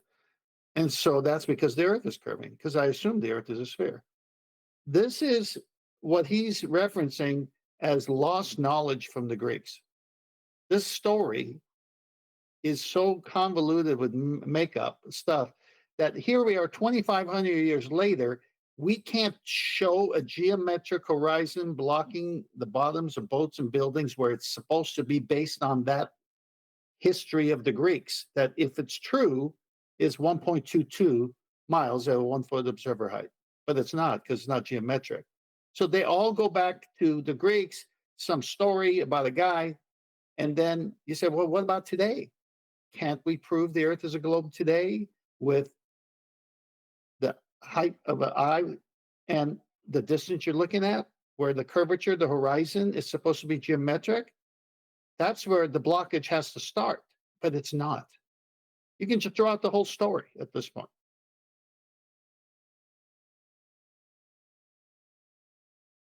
This is when I have to refer to the biggest doublespeak. Now that we want to bring up the Greeks, Mr. Krauss or whatever his name is. Remember that textbook I told you guys about that in the school? Let me read that one more time. Can you see it? It's called. Look out your window. What do you see? Is it flat or round? If you look out your window, you will see land for a distance that is flat. Maybe you might see a hill or a mountain. You could probably make your own map of what you see. What you don't see is anything round like a globe. So how were globes invented? Second paragraph. More than 2,000 years ago, the Greeks used observation skills and math to figure out the shape and size of our planet. They invented globes, but it took hundreds more years before most people believed that the Earth was round. Well, Anybody spot the problem with that? Yeah, right off the bat. If you look out your window, you see flat. The Greeks used observation. Well, what did they see out their window? Flat. No, there's more truth in that than you realise. They looked out, saw it flat, measured it flat, and then invented globes. That is the true chronological series of events. Doesn't matter if they say it's the Greeks. Doesn't matter when that actually happened in time. But that is the chronological order. Look at it flat, realise it's flat, measure it flat. Now turn that flatness into a sphere. That's what they've told them in that story. And they did it with observations. And they've just been told the observations were of it flat. Yes. So it's pretty accurate, actually, Chocolate. Wouldn't you agree? Yeah. That all checks out. I'm not saying it checks out. I'm saying that's the chronological. If you're talking about the story of a swindle, but this is the story of the swindle. It doesn't mean it checks out, in the respect that swindles. Yeah, I see what you mean. I just love the irony that the last sentence of the first paragraph is what you don't see is anything round like a globe. And then the very next sentence is more than 2,000 years ago, the Greeks used observation, which again, they even highlighted after telling you that they didn't see anything like a globe, but they used observation to invent a globe. It's great. But yeah, you're right. When you talk about the swindle, they threw a little bit of truth in there. So Then not accepted because of dogma. So we have to, if we want to progress, we have to beware of dogma. How did they figure out the circumference of the Earth? Oh, it's really neat. I think it was. Okay, so you see, he's always attacking people of faith. So obviously, there's dogma is a word in that genre. But I want to say, what's the dogma we get from pseudoscientists? They have a lot of dogma, and we've been fighting their dogma for years now in flat Earth debates. And so a lot of what he does is just project their own situation onto what he must do, which is make the creator irrelevant and put science before a creator. And he does this all the time. he's about to get into the dogma because it's about to get juicy. Joe just asked him, how did they figure out the circumference of the Earth? Yeah, you're right. This is about to I get forget good. which of the It's going to get so good. He screws It's amazing. It up. Well, what he said was, look, so at a certain time of day, a certain time of the year, the sun is directly overhead at 12 noon. Okay, and I can tell that by looking down a deep well, and I see the reflection of the sun exactly in that deep well. Okay, so the rays of the sun, which are coming down in the same direction towards the Earth everywhere, Just drops in his begging the question fallacy. Oh, they're all coming down parallel, are they? All right. I wonder why I dropped that in. it comes down to the deep well. But 100 miles away, the well, because the surface of the Earth is curved, the well is pointing in a little bit different direction. So the sun's rays come at a slightly different angle. Angle, you Hang say? on. Angle. Yeah, But that number one, he said 100 miles away when it's 500. And then he said angle. Go on. Yeah, the angle that he's measuring is the difference with respect to the horizontal baseline. So he's talking about an angle measurement off a flat Earth that is then later taken to assume that the protractor is actually the surface of the Earth itself. So in the most crude sense, that's what's being done in this little magic trick. They're saying you measure an angle off the surface. Now that angle is going to be two straight lines, not one that's curved. The baseline is going to be straight. Now, when you then take the angle and put it in the centre of a sphere Earth and rotate that sphere Earth, as he just says, well, it's because on the other end of that curved line, the well's pointing towards the centre of Earth at a different point. Only if you've rotated the protractor of Earth rather than the protractor of what you were holding when you measured your angle. So it's a transposition from flat to sphere by making the Earth the protractor. So on this day, I will measure that the sun is directly overhead for me, but I'll get my friend 100 miles away to measure the angle of the sun relative to the well. And that tells you that the Earth is curved. And if you do the geometry, you can work out if the 100 miles of the Earth's surface causes the sun's rays to suddenly be at that angle, how curved the Earth is and what the circumference of the Earth is. It's plain geometry that in principle any high school student could do. But when you say 100 miles away, By utilising flat Earth angles, though. So while he says it's going to the presupposed centre of the well, when you're transposing an angle that's being measured off the surface, because then you've got the well pointing to the centre of Earth. I'm just repeating myself. first of all, how are they communicating? Did he just use the word plane geometry? Yeah, I think he might have done. I heard that. Rays to suddenly be at that angle, how curved the Earth is and what the circumference of the Earth is. It's plain geometry that in principle any Plane geometry of a plane? Yeah. I mean, they just drop in the subtle tells. Yeah, it is plane geometry. That was my point. I should have paid more attention to what he said. I'm glad you caught that. high school student could do. But when But you could do it, yeah, off a plane with this plane geometry. Yeah. It'd need a flat plane, though. you say 100 miles away, first of all, how are they communicating with this guy They 100 didn't. miles away? They're not immediately, but the guy writes it down, and then he takes Okay. a horse, and they come and compare notes later. And they use a sundial to determine the time? The sundial to determine the time, and the Wow. He takes a horse. Carrier pigeon, man. This is just a part of the narrative that they wanted to take apart back in 2015. Oh, well, how does he communicate? Has he got a cell phone? He gives a crap. He's measuring an angle off a flat Earth. But 100 miles away, Sorry, go on. would there be a deviation at all in the time, a minute or two? well, but so to some accuracy, you Right. you get it wrong to some accuracy. Right. But they did pretty damn well. They came up with the circumference of the Earth was darn close to the circumference of the Earth. Oh, really? And can we have that measurement, please? The one that you say it's pretty close to. Can you tell us where that's been measured?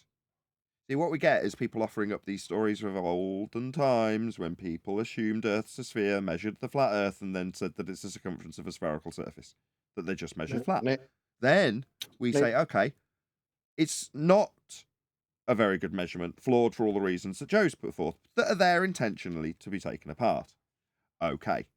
But at that point, he says, no, but it's pretty good. It was pretty close to the actual measured circumference. Where's that? What they came up with. Nathan, Yeah. you know it's only about 5% off. Exactly. 5%. It was within 5%. Well, okay. Let's see that measurement then. So we can compare and see if it's within 5% of the measurement that this was in 5% of. Nah. Well, come on, Nathan. It was pretty good what they came up with. No, In other words, what they made up. No, they had to back engineer the spherical surface that they're inventing from minimum angles to Polaris. So if you have Polaris at your zenith, 90 degrees to your position, or if you're lying on your back on the ground, you'd be looking directly up at Polaris. It's 1 degree for every 60 nautical miles you back away. In other words, Polaris will drop towards the horizon for 1 degree every time you back away from its 60 nautical miles. Right to the equator. Well, you can then convert that flat Earth angle measurement off a plane to a sphere, with the outside extremity, the point where Polaris reaches the horizon, as the equator. Well, then you've got your outside edge of a sphere. Okay. But you've measured flat Earth concepts to give you not only the time that they're appealing to, something I'd never considered, but it's only my first time in probably 4 years of considering this crappy attached to the argument in the first place for it to be argued about whether or not he was able to communicate from the well to Cyan. Well, horseback is what we've got from this guy. Who cares? It's not relevant when you're measuring flat Earth angles and using a delineation of the time that's also come from flat Earth concepts of the movement of the celestial items to give us this concept. So like in this description, no, the time was just them logging their position and time of day and then checking it a year later at a different location 500 miles away or 500 stadia or whatever it is they give it as. 100 miles. Whatever, Lawrence. Doesn't matter. Because if we focus on that, it's like, let's major on the minors when they're measuring a flat Earth. That's all that's relevant here. That's the main point. But if memory serves me right, it was 5,000 stadia, which is 500 miles, basically, best round out number that most sites give us. And it's the high noon in Cyan, where the well is, and in Alexandria, 500 miles away. Where's the sun at high noon? So you just have to go there at high noon and know that high noon over there, it's directly over the well. Where is it at high noon? It casts a shadow on the stick, 7.2 degrees. Oh, the Earth is curved. What?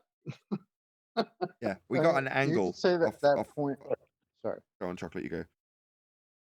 No, I was just gonna say you could say that point's irrelevant, right? But I think because Joe is like kind of a normie, like that's a question anybody would ask, right? Like, how is it back in the day that the time period you're talking about, these people are communicating with each other?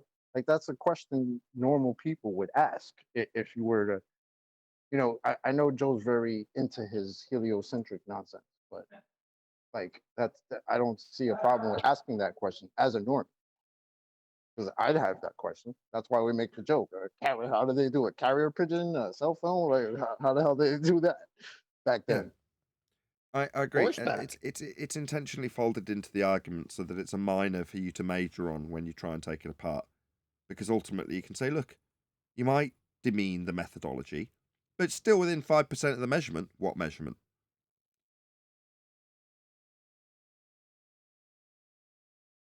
And so it's amazing that they use these techniques. So they were just so confused and so curious about it all. They just tried to figure out there's got to be a way to figure this out. Well, and they didn't, and they weren't they weren't forced with the dogma that the Earth is flat. Right. As I'm told today, you were dealing with some people who are still forced with that dogma. It's very. How's it dogma when you've just described a load of flat Earth measurements? Projection. Yeah, No, again- you're reliant on measuring a flat Earth, right? It's just plain geometry, right? Simple. Let me read. I'm sorry. Let me read what I read in the pre-show. This is what he's referring to. More than anything else, the Copernican revolution that ushered in the Enlightenment was responsible for creating skepticism about the intellectual and moral authority of the Christian tradition. If the church's adoption of Aristotle's geocentric view of the universe could be shown to be wrong by the heliocentric theory, then what else did the church get wrong? If the biblical story of creation was not accurate, what else was misleading in the Bible? This is Lawrence Krauss. Make no mistake about it. He hates any person of faith or the faith itself. I can't say the person. And he's always attacking the biblical account. So when he says dogma, that's what he's referring to. But he's the one with the dogma. He's projecting. Wonder where he got all these thoughts to make these statements. Who cares? Why are you trying to divine his thoughts? Bloody hell, Chocolate. You were doing so well. Not trying to divine them, just trying to figure out where he got them from, being that he's such an atheist. Now I'm lost. I don't understand. Darwin and all those people who didn't want a creator. Oh, and needed. gotcha. You're saying where he got it from? Oh, from the dogma from these other folks. That's what you're driving at, right, Chocolate? Pretty much. Very strange. Yeah. How do you feel about that in it's so ridiculous. 2017? Feelings. How do you feel about it? Who cares? It's amazing. No, But, that's not- nothing's... That's not what he was driving at. What was he driving at? Thoughts are immaterial. Atheist religion, they can't have anything immaterial. Right, There you go. Chocolate? Yep. So as he's saying these things like, oh, there's no such thing as God, science before God, all that. Yeah. Where you got all those thoughts from? Oh, right. Where did you get all those supernatural ideas that don't exist in your heliocentric worldview? You're having thoughts. Not possible, I'm afraid, Lawrence. Beyond the realm and scope of your religion. Let's just tuck those thoughts that you're having very much a supernatural experience that you shouldn't be. Let's just try and remember that, eh, Lawrence? Now I've penny dropped. Finally. Thank you, QE. Surprised Not me only anymore. that, gravity's not real and dinosaurs aren't I real. know. And the people who say gravity aren't real, I have a great solution. What? It's a Jump great off solution. a building? You walk out the window on the 13th floor and test. See? How does this not get this person banned from YouTube? He's literally suggesting people go and take their own lives, jump off a building. I mean, I've often pondered this, right? I'm going to dwell on this for a little bit. I'm sorry, guys, who want us to just plow our way through the video. It's part of a... It's one thing to say, we're like the gingers of the society that we find ourselves in, right?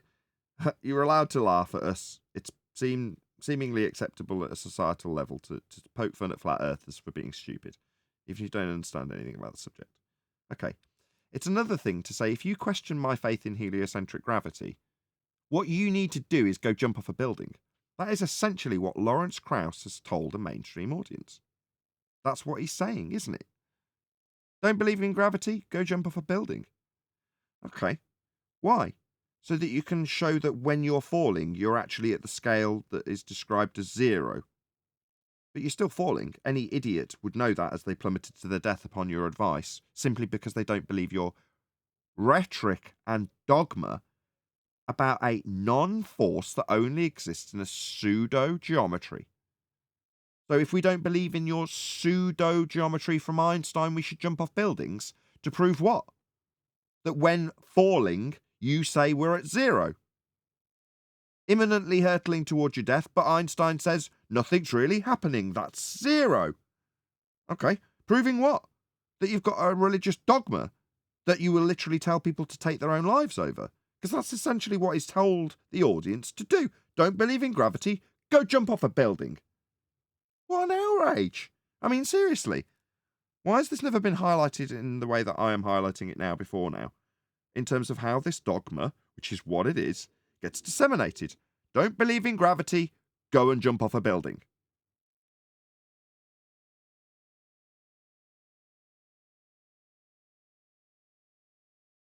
Yes, Nathan, we think it's a serious issue. Sam in the chat says disgusting. Yeah, it is. It's part of what I tried to explain many a time in the past about how to sell things to people. So I don't need to labour the point about what the sex sell is. If I say sex sell, most people will have heard it in a way that's phrased slightly differently. Sex sells. That's how most people will be familiar with that term. But the sex sell is the idea of letting people be aware at a reasonably conscious level that they're seeing something that's hinting towards reproduction. Simplest example, you've got a beer commercial, you've got a girl in a bikini. That's the sex sell at the most simplistic level. Okay, but why do we have the sex sell? I'm getting somewhere with this in terms of him telling you to jump off a building, by the way. Well, because it works on a very primal part of your brain that tells you to go reproduce. When they say men think about sex all day, yeah, so do women. It's part of your instinct to reproduce. Very simple stuff. One of the other instincts you have, which is more powerful, is not to die. Who's opening their bloody mic in G+? John, please close your mic. Causing feedback. One of your instincts is not to die. Don't get run over by that bus. Make sure you keep yourself fed. Make sure you keep yourself warm. All those instincts are not dying. When somebody appeals to that notion that's ingrained in you at every cellular level you can have it ingrained at, to go and do something contrary to that, it has a profound impact on how you will take in the information. That is why this is done. Immediately make the person hearing the argument fear death as a result of their defiance against the dogma. Disagree with the dogma? Death. That's what he's just done. It's the death cell. Now, he may not know how it's been positioned, but that is what it is achieving. In the same way, it's no more sophisticated than sticking a set of tits on a beer commercial. This is him sticking a death mask on a defiance for gravity. That's all he's just done. I think it is disgusting. Parliamentary procedure, sir. That was Neil. Point of parliamentary procedure. That wasn't John's mic. That was Neil. Where's the eject button? Yeah, that was Neil. What a bitch! No Oh my problem. goodness! I'll Did he never just rob call a you a bank with that telltale? guy. Telltale. I was waiting for that. Okay, back to Lawrence Krauss. At the top of the building, isn't he saying that everything goes down at this point, except a helium balloon would be released and go up? So that's the end of his everything go down? Yeah, but Yeah. that's why he didn't use that example. He said, "You go out to the 13th floor and just jump off," right? Because he's just using reality to make his argument stronger. Everybody knows you jump off a building, what's going to happen, right? Gravity. So No, you're heavier than the air, the medium, you're denser, so you're going to go right through air. That's what's happening. exactly, and that According to him. just that happening is his argument being substantiated, according to him. So that's why he could just say it flippantly. Oh, shit, you don't believe in gravity? Jump off a building, guy. See what happens. I Right? hate that, by the way. So do I. I love it. They're all- No, I no, love they, yeah, go ahead. Tell us why. I was going to say I something. love it because then I can just hammer them. Well, go up to the top of the building and leave a helium balloon go. As you jump. Yeah, I love it for that. Yeah. So they take life as it presents itself and give it a different description to match their made up globe that they never measured. So it's all fairy tale. Just put a name on it, bro. I mean, a ball. If you were to ask a baller, I go to the top of the building, let go of a helium balloon. The helium balloon goes up. Why is it going up? What are they going to say? It's still gravity. Well, It's we still know. gravity that Well, allows Evast, this hold on. balloon to go up. Let's not leave that rhetorical. So, at the point in the debate where you, as QE, disseminated, release a helium balloon from the top of the building they've told you to go and jump off and kill yourself from. Okay, so you release your helium balloon and go, okay, what are you going to say now, Mr. Krauss? Yeah, the balloon went up. Okay, so what's his rebuttal? Well, that is because the gravity is pulling all of the air around the helium balloon down.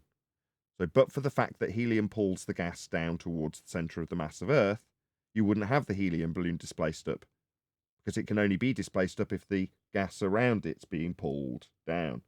Or to put it another way, gas go down, go boom, boom. Clouds. Yeah, exactly. You've only got to point at a cloud to point out that no, gas behavior is such that it expands in all directions at a high velocity to fill whatever container it's got, which also violates your sky vacuum faith dogma, where it violates a natural law, second law of thermodynamics violation, to assert that we've got an area of volume called space with all your cosmology going on in it. Well, they like to always misrepresent the origin of things. So where is gas originating from, Nathan? The ground. But it goes up. It's coming out of the ground and making its way up. That's right. That's why there's still air on top of Everest. No, yeah, there's not very much of it. Well, because it's expanded out in all directions and away from where it was originated. So if you take the concentration of gas where it's being produced, it's going to be higher. In other words, if you stick a measurement for how much gas is coming out of that pipe that's spewing gas out of it, you go a meter away from the pipe, there's less gas. You get right over the pipe, there's more gas. You get right over the surface of Earth, where all the gas is produced, there's going to be a higher concentration, which dissipates because it's cycling. So it's filling the area of volume, but then cycling back down again. In the water, it's the cycle that we all learned in high school, right? The hydrological cycle. So it's being turned into gas at surface level, making its way up, turning into clouds, condensing back into water and falling back to the ground as a liquid, and then repeating the process. Okay, well, that's gas in that instance, only ever going up, right? It's not coming down ever. So their gas go down, go boom, boom because of gravity. Again, it violates the descriptions of how gas behaves.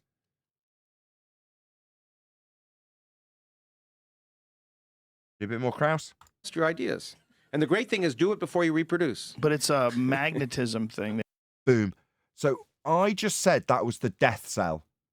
I'm going to listen to that again. I was so on the money. So he immediately tells you after the death cell's been delivered in its entirety to do it before you reproduce. I've never watched this video. I didn't know that was what he was going to do. But thank you, Krauss, for absolutely validating my supposition that you were employing the death cell by immediately using what I'd contrasted it with prior, which is the sex cell. Do it before you reproduce. That dogma. It's very strange. How do you feel about that in so 2017? It's amazing. But, nothing surprises me Not only anymore. that, gravity's not real and dinosaurs aren't I real. know. And the people who say gravity aren't real, I have a great solution. What? It's a Jump great off solution. a building? You walk out the window on the 13th floor and test your ideas. And the great thing is do it before you reproduce. But it's a magnetism.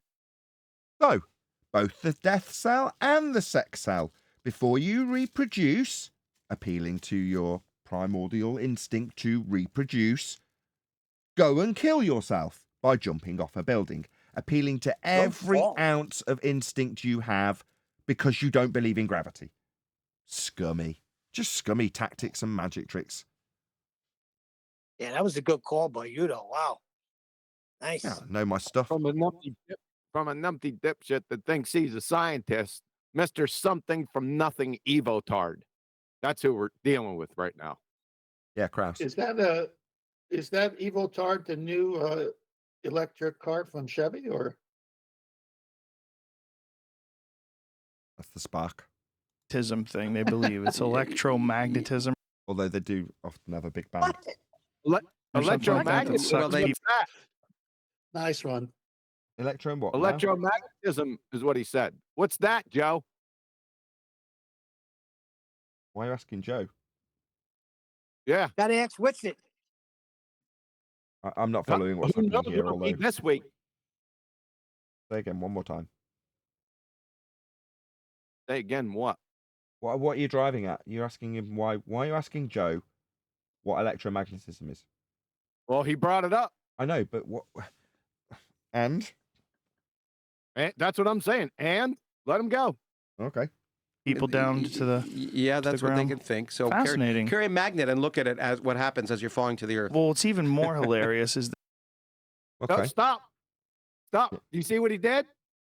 He thinks that flat earthers, Joe, another stereotype fallacy, think that electromagnetism is responsible for things falling. That's what he rewind that thing. Sorry for interruption. I see. So where this is going, before I rewind it, I will, is that you're alluding to the idea of the feast of nonsense rhetoric of incoherent dielectric accelerative forces as a replacement for all things going down, which they do not, is how this is being prepackaged and presented to an audience 6 years ago. Ergo, when we bleat about people like Whitsitt talking about incoherent dielectric acceleration, we're just pointing out that it's essentially just something that's been parroted through the mainstream for him to gobble up and regurgitate, and he has. Is that where you were going? No, but Bob was doing it. Bob was doing it way before Whitsitt. Is that electromagnetism? Don't think so. Rewind it. Let's see. electromagnetism or something like that that sucks people down to the Yeah, that's what they ground. can think. So Fascinating. carry a magnet and look There at you it as go. what happens. Yeah, that's what flat earthers think. Yep. All right, just the one stereotyping fallacy, eh? Okay, no, I don't think that. But you know, there are people who have obviously played completely into Lawrence Krauss's. Why would he affirm that? You know, why would he present that as a positive assertion? Stereotyping fallacy in reality. Why would he do that? Well, because it serves their interest for us to have an incoherent dielectric accelerative force, for them to argue against it like he is doing now. Yeah, we try and explain this to the flat earth community, but as I explained to Neil in the members only live stream preceding the Uncut and After show, you can't give people cognitive processing skills. You can't give them that. You can give them all the outcomes of the logical consistencies you like, and they may or may not accept them. But understanding how the logical consistencies and inconsistencies, that's fallacies, work, is something you just can't give to people. Some people just won't have that. So what do they do when they just follow along with whatever feast or nonsense garbage that they get presented with? They offer up the alternative to all things going down. No, they don't. Helium balloon, cloud. Hello? What do you mean all things going down because of incoherent dielectric acceleration? Not all things go down. It's absurd. Oh, but it's useful if you've got a position where all things go down because of gravity, to have a flat earther having a position where all things go down because of incoherent dielectric accelerative forces. They don't. Just release a helium balloon or look up a cloud, and you'll know that that isn't the case. The premise is flawed. Why the hell have flat earthers got the same bloody premise when it just benefits the globe, dickheads? It doesn't make any sense. Kiwi's been fighting against it for years. We've been ostracized from the flat earth community because we don't like us having a position we don't need to hold. Once you've debunked the notion that all things go to the ground, they don't. You don't need a position to hold. You don't have a position. There isn't one. What's that? All things go down because of incoherent dielectric acceleration, or because the earth is moving up. Why are you taking this position? It's very useful for the globers when they have a positive assertion and we don't, to invent one. They say it's the answer for it, though. They say this is the answer for gravity. That's All what things going drives me down. insane. It's the answer for all things going down. Releases helium balloon, nods head up towards the clouds. Not all things go down. So to say that incoherent dielectric accelerative forces are the reason for all things going down when not all things go down is utterly absurd, and only assists in false dichotomy the globe rhetoric who has a positive claim that things are held to the side of a spinning water ball. We don't need to make a claim here. We Okay, discussed. Let me tell you what they say next, because they say things don't move on their own, Neil. There has to be a force for things to start moving. They just don't move on their own. Well, okay. So there has to be a force rising up. What about the clouds? So you just watch the puddle evaporate. Okay, so you're saying it's got energy from the sun to make it go up. Well, that's the end of that argument. Not all things go down. We need not explain why clouds are formed when gases go up because of an incoherent dielectric acceleration, explaining the down that we don't have. We discussed this. Go That's on. not a concrete noun. What's not clouds are not a concrete noun. Good one, Kiwi. Anthony took us to a red herring. He lost a bit of an argument, so rather than conceding his loss, he took us to La La Land by saying that clouds weren't concrete nouns. So we argued on that little minor point rather than. Anthony's a lawyer. That's his ball washing nature. Well, we got the feast of nonsense from the globe side meeting the feast of nonsense from some flat earthers, and here we are just watching them mesh.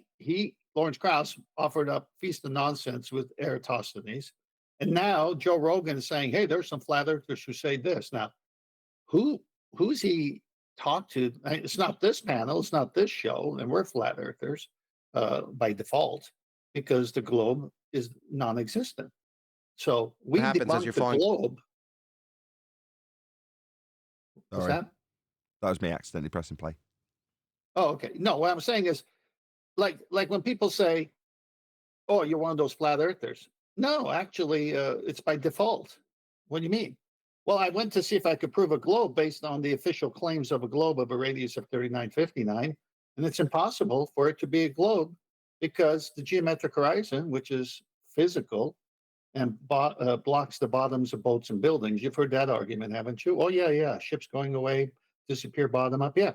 Well, that's supposed to be at a certain place if the globe is a sphere of 3959. And it's past this limitation. So it's actually optical and it's just going away on the plane. And it's the resolution. You lose it against the deck. So it's not a globe. So if it's not a globe, what are we on? So by default, I'm a flat earther because of elevation angles to polaris. And with that, I'm going to say if you are watching this on either Nathan Oakley 1980 or Something I'd like to hear it.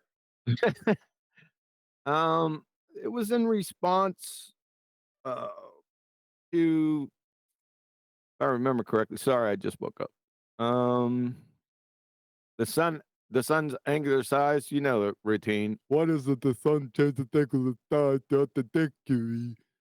And many years ago, I put down a thought, and wasn't complete, but I completed it a couple days ago. So this is it. Is there a difference between terrestrial to terrestrial observations versus terrestrial to celestial observations when considering angular, apparent, not real size? That's it. Terrestrial to terrestrial observation versus terrestrial to celestial observation is what I got. Yeah. Can you Good night. You want me to? I told you I just woke up. okay, So- well in that case, eat bacon.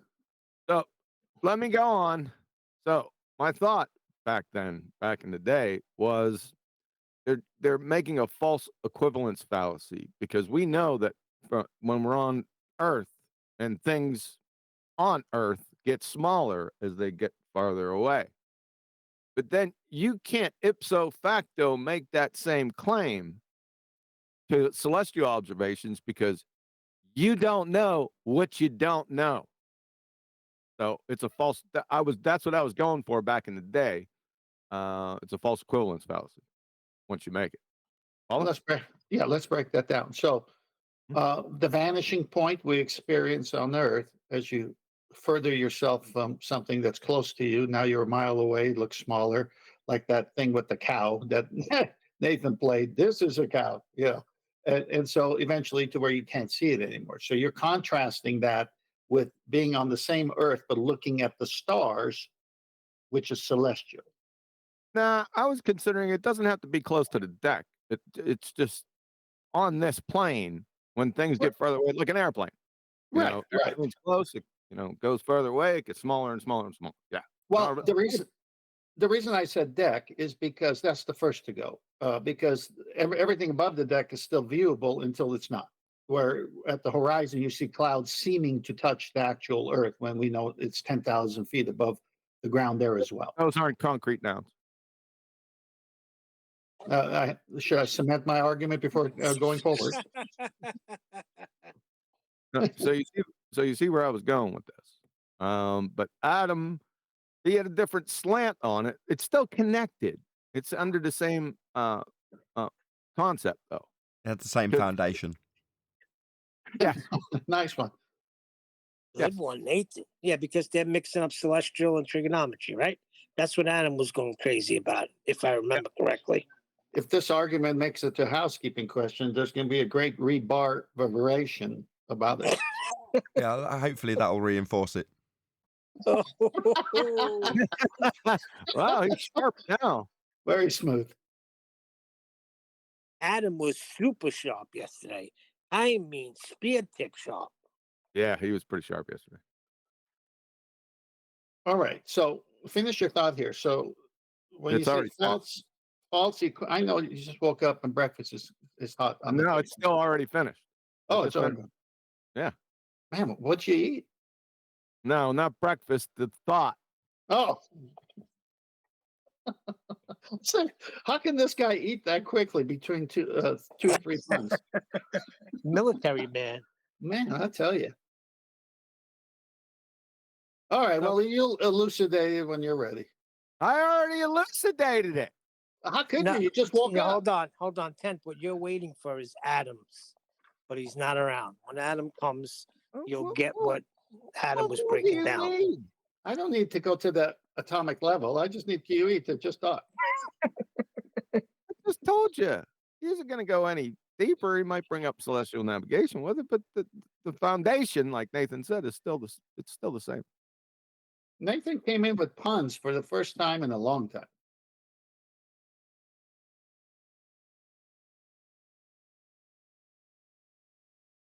So you were saying it's a false equivalent fallacy because on Earth, things get smaller the further you're away from them. Yeah. Now, contrast that to your second part, the terrestrial to celestial observation. Yeah, the contrast is that it's a false equivalence because they're putting what happens on Earth. It sounds like a special pleading fallacy, but it's not. They're taking things that we see on Earth, that what happens, phenomena that happens on this plane, and they're superimposing it on celestial objects, our view of celestial objects. But you can't do that because you don't know what's number one. There's many problems, right? Number one, you don't know what the celestial objects are. Number two, you don't know what is in between you and the celestial objects. So you don't know. Mm-hmm. And that's just some of the things, some of the concepts that you possibly could know, but you still don't know what you don't know. If you can follow that. I Right. could. I think there's a gold nugget here. I'm just trying to get what Adam said in the way that Neil remembered. Could be why it's explicitly excluded from celestial navigation as well. I mean, it's life and death literally when you've got to find out where the hell you are and you're lost. And if you're taking into consideration things that don't need to be considered, there's a good chance you'll make a mistake that maybe could have been avoided.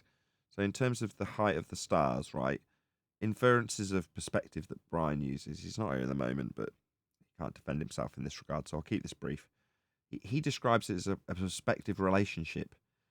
And I kind of shudder a little bit when he says that, because the perspective that we can describe and then example physically kind of works like the stars, but we don't know what we don't know, which is what QE's pointing out.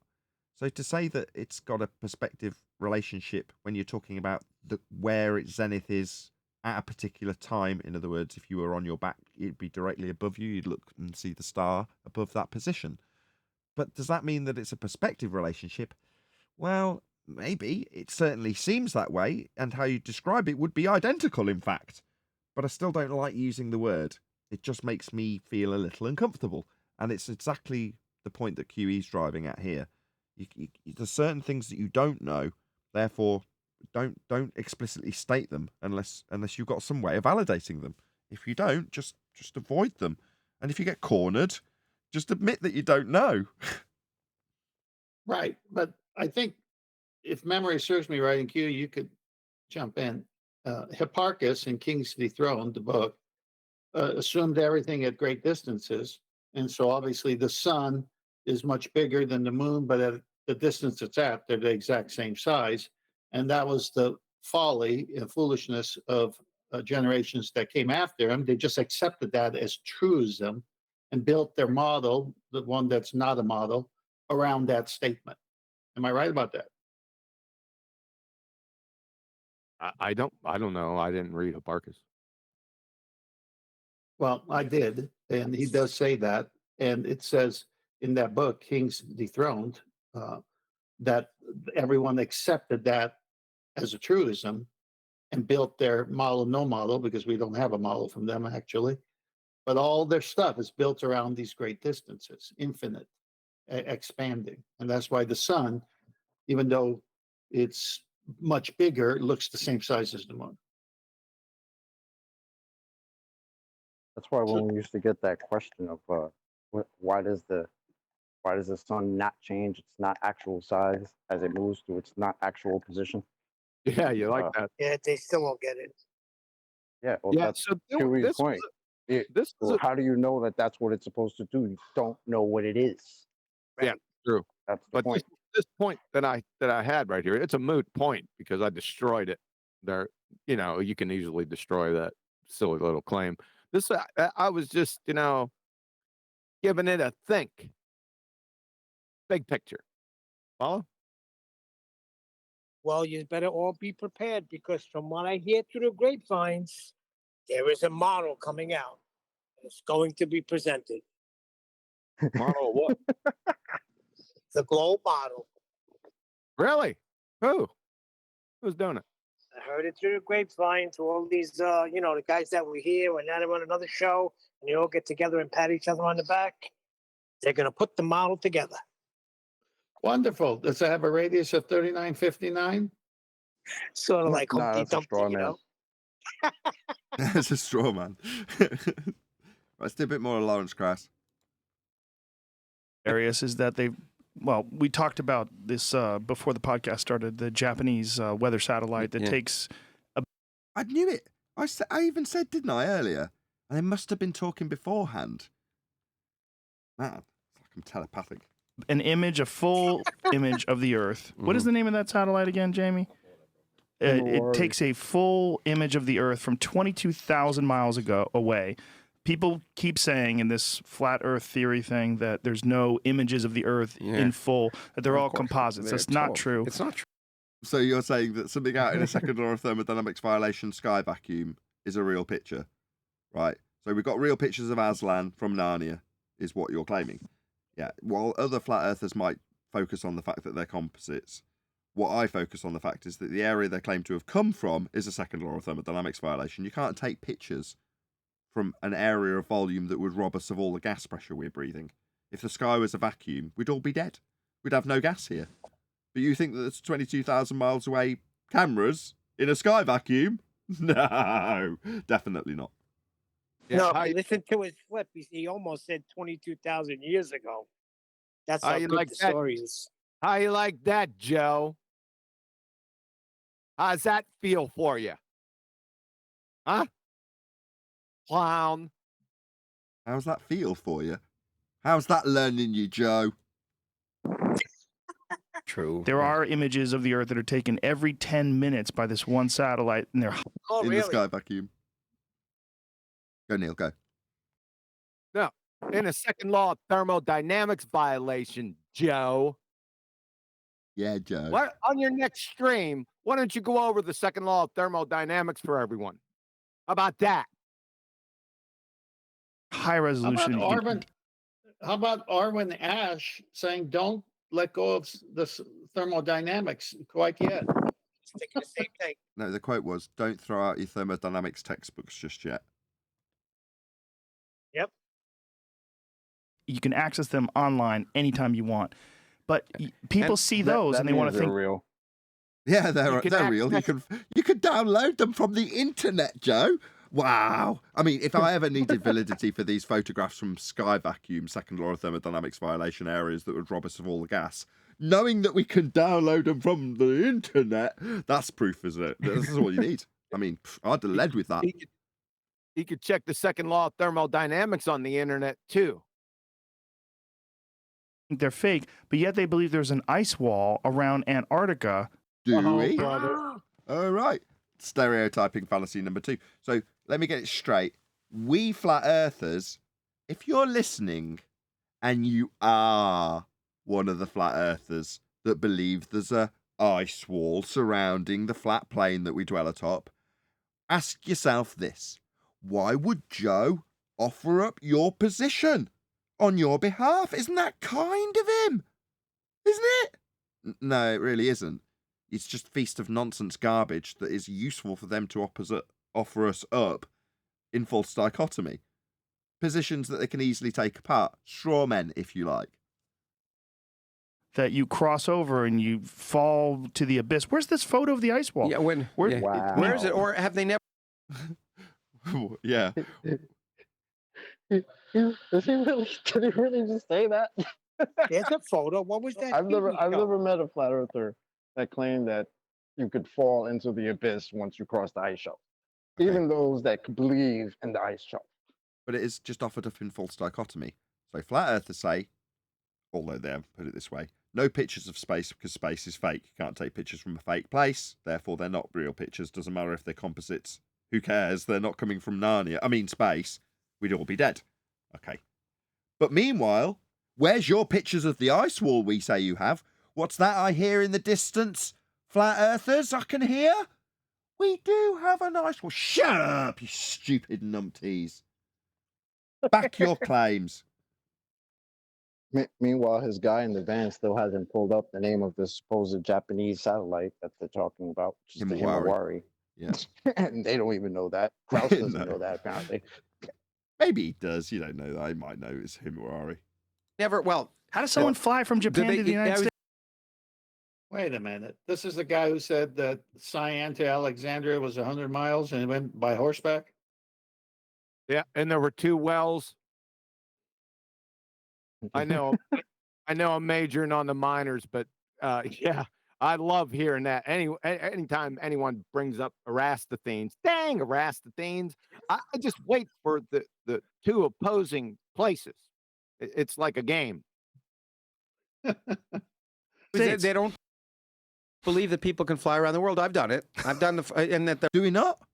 All right. me as a rep having flown all over the world. All right, or was it phrased around the world? What, flying east or west? Like pretty much all of them do. Yeah, no, I mean, we might suggest that you'd need to circumnavigate north to south if we were to beg your question of a sphere Earth and start getting you to validate it. But we don't issue a positive claim that you need to back, given how extraordinary it is. And what you've done so far is offer up dogma based on flat Earth elevation angle measurements. They're all lying. Well, even here's another one. Well, even if they did fly north to south, as Brian has shown, that direct flight from London to Argagana, I think, you'd have to aim well in advance of Earth spinning there to even get there, which is a joke. No one even does that, so it's stupid. Have they ever thought of time zones? Why are there time zones if the Earth is flat? Lord have mercy. We thought of the Australian time zones. What the hell does this have? This is a non sequitur fallacy. Why do we have time zones if Earth is flat? So, did I offer up a claim that suggested in any way, shape, or form that time zones would affirm the flatness of the ground that we're measuring? I mean, this seems absurd. It's a false dichotomy, straw man non sequitur. That's what we've got. Why are there time zones? The only reason they should go from New York to LA and see, you know what? The time is different. Leprechauns. They think well, no, but they probably think it's a human invention. Yeah. Here we go. So that's an affirming the Is it consequent that? formal logical fallacy. Hopefully Q will correct me. I tried to do this the other day, but he wasn't here to say, no, that's not quite correct because they haven't given the full form. If he says Earth is a sphere because we have time zones, or if Earth's a sphere, we will have differing time zones, as experienced and described just now, he doesn't have to conclude with we have the time zones, therefore Earth's a sphere, for it to be a formal logical fallacy. It's still affirming the consequent. He just doesn't state the full form. Nah, that's not what they're going for. The underlying philosophy here is that the sun is biggie and far, far away. Okay. Yeah. But you know, the sun is still said- shining in LA when it's gone down in New York, and they can call their friends and check. Oh, yeah. And if the Earth was flat, that wouldn't be the case. Why? So why wouldn't it be the case? You're saying that the sun doesn't move when all of celestial navigation is based on the premise that it's moving over different positions of the land at different times. And obviously, as it moves away from your position relative to the land it's over, it gets dark. But you're saying that that wouldn't work on a flat Earth when it literally has to work that way for us to navigate and find our position utilising the sun at different times. which is done daily. So this absurdity to say that if the sun's going to move and leave us in darkness, which it does, then it can't work on a flat plane. It does work on a flat plane that way. You can find your location with it. It's even got a practical application. It's only the case because the Earth is curved. I mean, no. Flat and has a practical application for finding your position with the sun. So no, it's an utterly absurd notion to suggest that it wouldn't work on a flat Earth. When it can find your location, it's got a practical application. so those simple things should convince people. But people are willing to throw out evidence if they have a belief that's really firm. And what, like Matthew Learns, a Like you. university Projection. lecturer, did with us. So when Matthew Learns decided to tell us that he's going to throw out the elevation angle measurements taken off a flat plane with 90 degrees at the base of the star because he assumes his dogma of a sphere, that would be you projecting that which we have demonstrated to us by heliocentric university lecturers who literally do exactly that. Throw out the fact we're measuring Earth flat in favour of their dogma and presupposition that it's sphere-shaped, even though it doesn't work. Pure projection. what I said before is we have to realize the easiest person to fool is yourself. So if you're not willing to question your beliefs, especially those that you hold particularly cherished, like a sphere belief that you hold really near, or Matthew Learns held really near, when he started telling us about how Earth is measured flat and navigated flat, and how that measurement of an elevation angle measurement could not work on a sphere. That would be the point that if I was a rational man, I'd start questioning my belief in a sphere. But irrational people with sphere beliefs don't do that. They tell you to avoid the dogma when they actually mean pay attention to my dogma. That's what you actually mean, isn't it, Krauss? This is the nonsense that I really can't stand when these guys say things like that. Oh, they're not willing to question their beliefs. Guy, we've literally changed our entire paradigm. So what the hell are you talking about as you sit there not questioning your own beliefs, right? Because most flat earthers I know didn't, grow up thinking that they lived on a flat earth. They all thought they lived on a magical spinning fucking water ball Yeah, in a that's vacuum. That's going to change, by the way. It only occurred to me because, like with Nielsen ratings, you can take your own circumstances and relate it out to a certain number of other people who will be in very similar circumstances. Obviously not in terms of making flat earth YouTube videos, although that is also true. But there is a certain generation who are coming through the pipeline now who will be in jobs in 10 years and are flat earthers from birth. The world is a-changing, gentlemen. Yep. I've been saying that for years, but that's okay. Yeah, it is. Right, I'm just, the it's one of those advanced things matter I like theory. to point out because I've had people that I've even had it out with, like in my face at work or whatever, tell me, "Oh, but it seems like you're so closed-minded about this." It's like, closed-minded. Like, do you know what that even means? Like, are you serious? Like, I used to think differently than I do now. That's literally the opposite of being closed-minded. Well, Might want to gentlemen, look that up. if they can't even really know what kind of system Earth is, an open, closed, then why would they know what open-minded or closed-minded would be? You know, It's the equivalent of someone saying, "What's for dinner? Rice. We had rice yesterday. Yeah. What are we having for dinner tomorrow? Rice. Okay. You know what? We could have beans. You with your beans? You're so close-minded." Exactly. That's how I feel when they say that shit to me, and I'm like, Me too. are you all right? Hey, Anyway, good morning, guys. Good morning. I want to say something about regarding this gravity. I think I said it before. After Good. all you guys explicitly explained, the one thing, not all things go down. There is no downward bias. There are things that don't go down. And the simple fact that the most simple breakdown of why things go down is so simple. It's, medium versus matter. I mean, it's just so simple. It's a pebble can go down all the way to the bottom of the Atlantic Ocean, but a ping pong won't. Simple things. A helium balloon goes. They want to complicate things to sound sophisticated or to sound extremely knowledgeable by throwing in this mysterious, unproven gravity for whatever reason. I guess it's for ego, because they're narcissists. They like to feel like I know it and you don't know it. I say it, so you have to flow with it. But it's a very simple explanation that gravity doesn't exist. Not all things go down.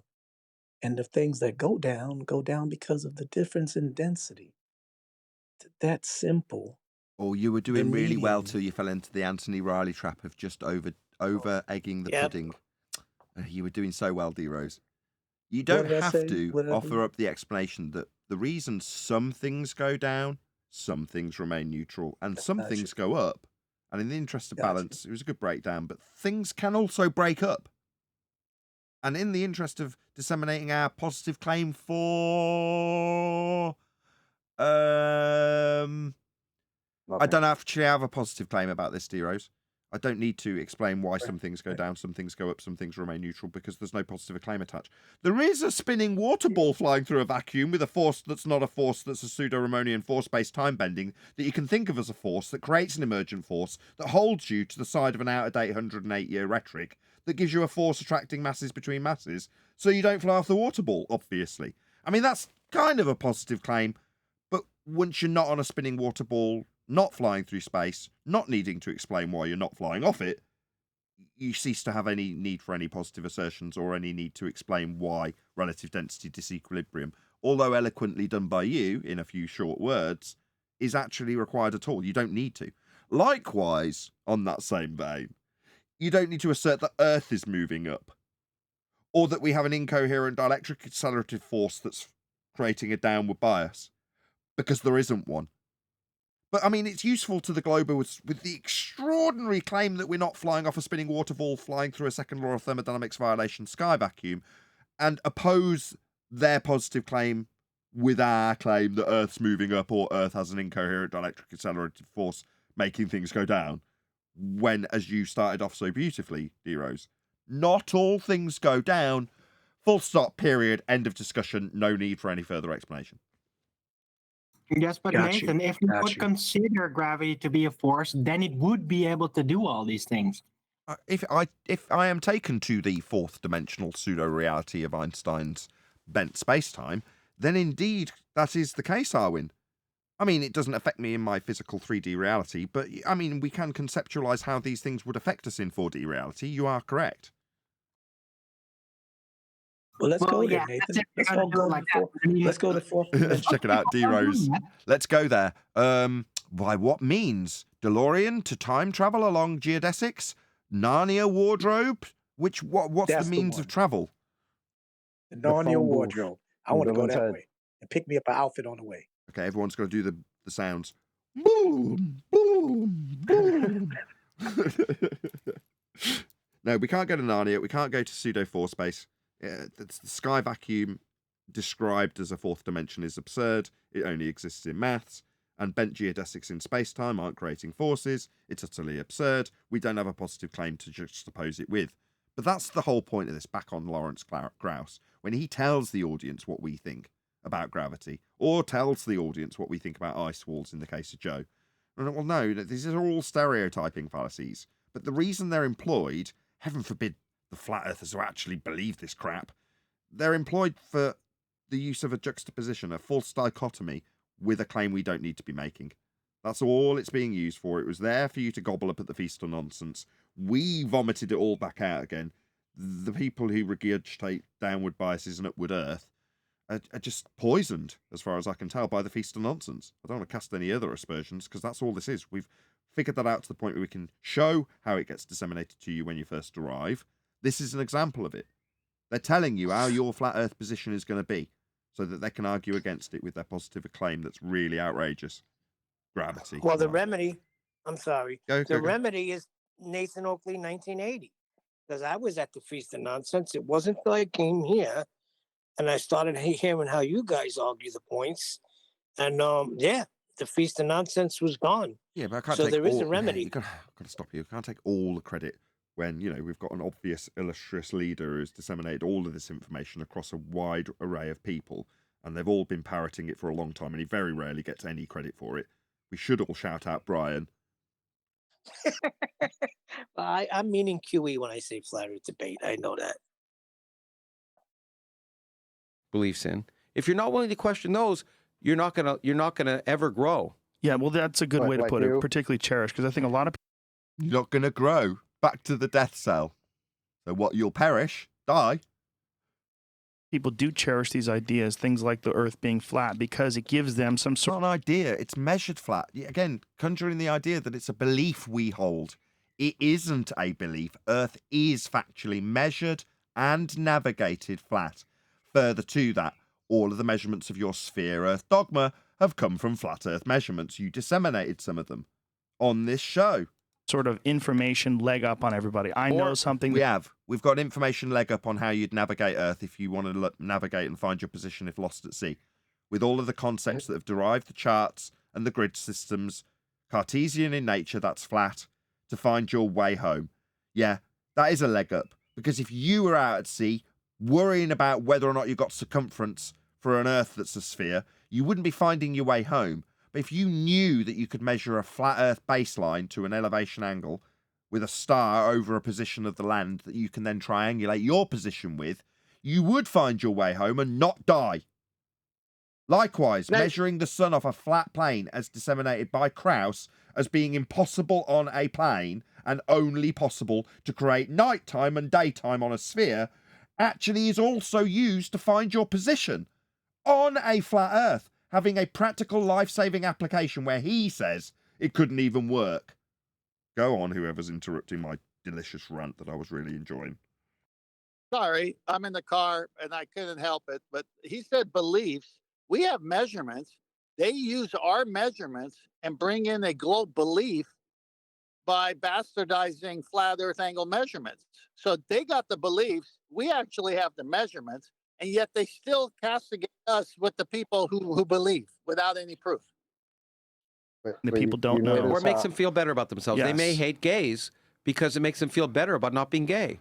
Or maybe they're gay they're and they're gay trying to hide yeah, it. exactly. Yeah, You know, I there's mean, more you to always worry that. about that. Oh, what does that And have so to do with anything? I think Well, they're gay and they want to talk about it. No. Politically hot topic. What would this be? 6 years ago? Yeah, a hot topic in terms of currently it's all over the place with gender on mainstream media. He's appealing to that. It's again another use of the sex cell. That's really all that is, from varying angles, that's been woven into a currently, at the time, hot potato topic. That's all he's doing. He's just a spin doctor, Krauss. No. Gay Don't miss spin it. doctor. Hang on. Don't miss it. He's attacking Christianity from the get-go. So he says Christians hate gays, which is not true, at all. So the whole point is, rather than saying a sin is a sin, no matter who does it, he starts labeling, and they hate gays. No, that's not true. We don't hate gays. We tell them about the gospel. I mean, whether it's that or another sin, it's a sin issue with God. It's not just gays. So he's attacking the scripture. He's attacking anybody of faith here, and he always does this. I'm glad you got that on the record. Let the record be set from here forth. Flat Earth debate does not hate gays. I do. Oh, bloody hell, Arwen. Don't ruin it with your prejudice against homosexuals. He's only joking, by the way. Don't demonetize me. I'm not joking. I am. I want to go back. I am clear. Right, I've got to kick Arwen out before it literally costs me my channel. No, he doesn't. I've been openly doing that on my channel since. Good for you. Please don't do it here. Yeah, then you get It's not forbidden to be that or to say that you are. I'm not. Am I talking shit about it? Right? I'm not. Can I go back to the No, statement? the rules are pretty clear. Gingers, okay. Flat earthers, okay. Homosexuals, definitely not okay. Not allowed to bash them. Well, my channel begs to differ. Okay, great. Okay, Yeah, focus it that's on your why channel. your channel gets Anyway, shut can we down move all on? the time. Can we move on? No, I don't get shut down. I never get shut down because of that. It's always because of something else. Can I make my point? Okay, go on, Chocolate. Go on. I'm just saying, it's not true. No, you can't, Okay, Chocolate. Arwen's not done. Awesome. All right. Just that statement before he went to the gay shit. The statement that he made. Oh, they think they have a leg up, right? I've gotten that bit of attitude from people also, right? It's almost as if he's making fun of the fact that flat earthers will have more knowledge in their model, quote unquote, than they do. And they hate that. And I noticed that when he said it, it's like, they think they got a leg up. Oh, yeah, we do. We know more things about your model than most of you guys do. So The it's first like, true thing he said. it's like hilarious how they get upset at that. Oh, they think they got a leg up. Oh, you think I've had people tell me, oh, you think you know this better than me? Yeah. It's not because I'm some special person. It's because I just researched it and looked into it. Right. Like you could do the same thing.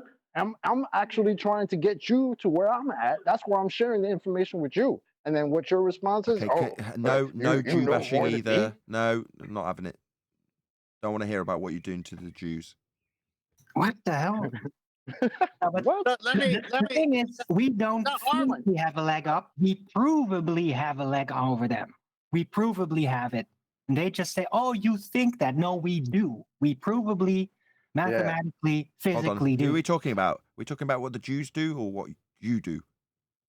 What the hell does Jews have to do with Looking this? for the chocolates. Let's just stick to what you do, not the Jews do. I'm trying to make you do what we do. You do? I think that's going to get you a lot more into trouble than expressing homophobia, by the way, Nathan. First Well, of all, I'm not exactly denying the bloody Holocaust here, am I? God. Come on. Okay, the Babylonians were not Christians, and they believed in the flat Earth. The Sumerians were not Christians, and they believed in the flat Earth. In fact, if you look at historical finds, many cultures believed in the flat Earth. And so, what he's doing here, again, you just got to know who this Lawrence Krauss is. He attacks the Bible and the creation story. So, the day is Christians or anyone who has God in their life. That's the day in his mind. Yet I could put a bunch of days that weren't even Christian who believed in the flat Earth. So he's got it all wrong.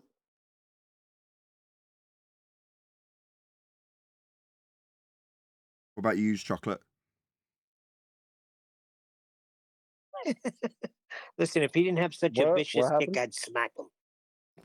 That's what I mean about believing 10 impossible things for breakfast. I don't want to make fun of people because we all do think of things to make us feel better about ourselves. It's part of being human. The psychological pitfalls. Yeah. And so we should be aware of those. And I have them and you have them. And I don't pretend I don't. What I do try and do is question them. Yeah. But we can all do that. And I understand why people believe certain things. It's not, and you can be, you know what, again, Richard Dawkins tells me about an astrophysicist he knows who during the day, studies objects in the sky and looks at galaxies or stars and measures that they're 12 billion years old or whatever. Object? Measures that they're 12 billion years old by looking at them. He thinks... No, let's start objects. What object? How do you know it's an object? You're just seeing a light.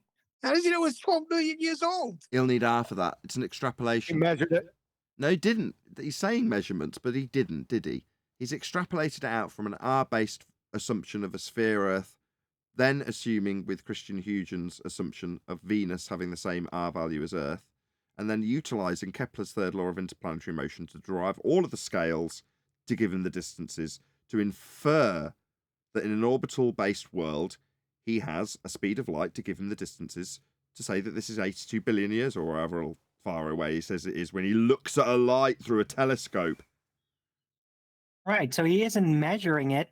He's just projecting the model onto the sighting. He's just looking at it. Observe and declare. Well, this is, Ever? I told you, this video gets crazy because now he just went nicety after the gay comment and says, hey, it's okay. It's part of human nature. And we should question, people's beliefs. And then, Richard Dawkins told me about this guy back in the day, and he measures billions of years. Excuse me, can you show us how he did that? Well, don't you question my belief, you flat earther. And then, but yet he goes home at night and is convinced that the Earth is 6,000 years old. So somehow he can do both. Yeah. He knows a guy like that? Oh yeah. And people can, and we're all capable of believing in two mutually contradictory things at the same time.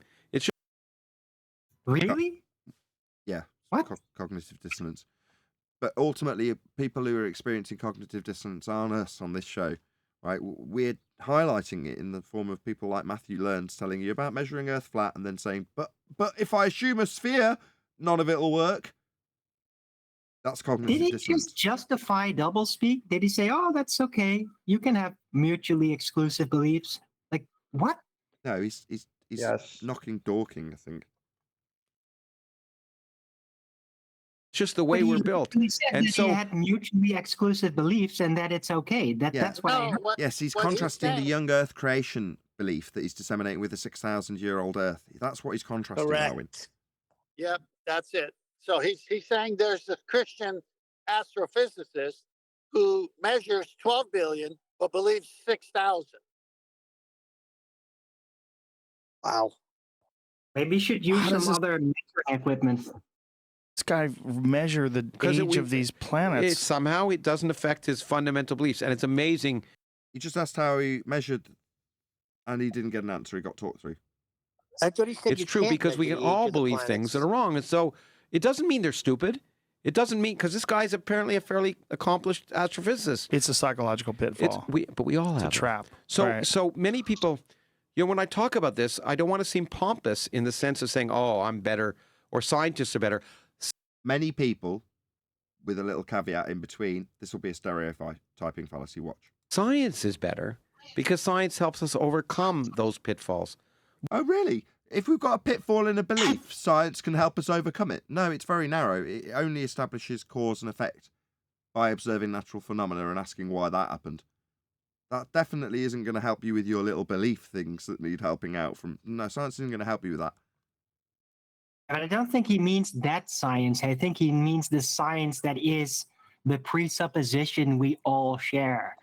Pseudoscience. Because it does Why do help those a lot. pitfalls exist, though? Because they obviously I would argue that they have an evolutionary purpose. That somehow they. Go on, What's Q. that? Perfect. We have an evolutionary purpose. What's that, Evo Tard? What's evolution, Evo Tard? It's just some dogma he's going to spew in a second. Something from nothing. Yeah, first law of thermodynamics violation. An entropy violation. How about that? Yeah. If they didn't have an evolutionary purpose, then they wouldn't have been selected for, right? So if my ideas of how evolution weren't in place, then they couldn't have been in place. Makes so much sense. Yeah, if we believed in evolution, then we could have never evolved. It makes sense when you don't think about it. Right. Hey, There does seem to be. QE. I'm sorry, QE. This is the science predestination. They wouldn't have been selected. Some weird inclination or some desire to expose secrets, to Yeah, find yeah. secrets and to know them. Yeah, it's nice. Well, but on the other hand, that's great. Let's exploit that. Right. Discovering secrets is discovering mysteries. Right. Discovering mysteries is what motivates us to do science. So let's put it in positive light. We all want to solve puzzles. We all want to understand something, and maybe be the first one to understand it. We all want to access information maybe and make us feel special for doing it. Really, that's the reason I do science, right? It's not to save the world. Right. No, you don't do science. This stereotyping fallacy where everyone wants exploration. No, there's plenty of humble people that don't want any of that. It's just stereotyping. Yeah, pathetic. He literally just confessed that he does science not because of the technological implication, but because it makes him feel special. He just said that. Who said he does science? Well, yeah, but he attached it to a stereotyping fallacy about everyone else and then said, well, I'm like everybody else I've just stereotyped as being this way I am. It makes him feel special. That's why he does it. It's projection. Has he He's done a lot of it. experiment?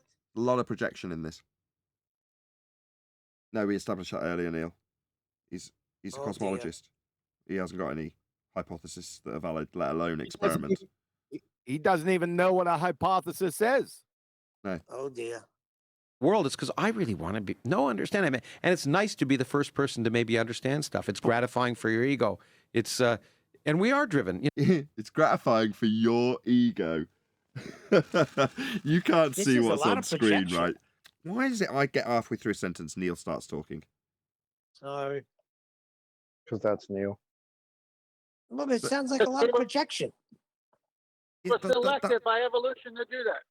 Hey, look for the audience only.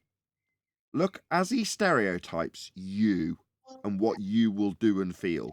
Look at what he does body language wise. Science, right? It's not to save the world. It's because I really want to understand it. And it's nice to be the first person to maybe understand stuff. It's gratifying for your ego.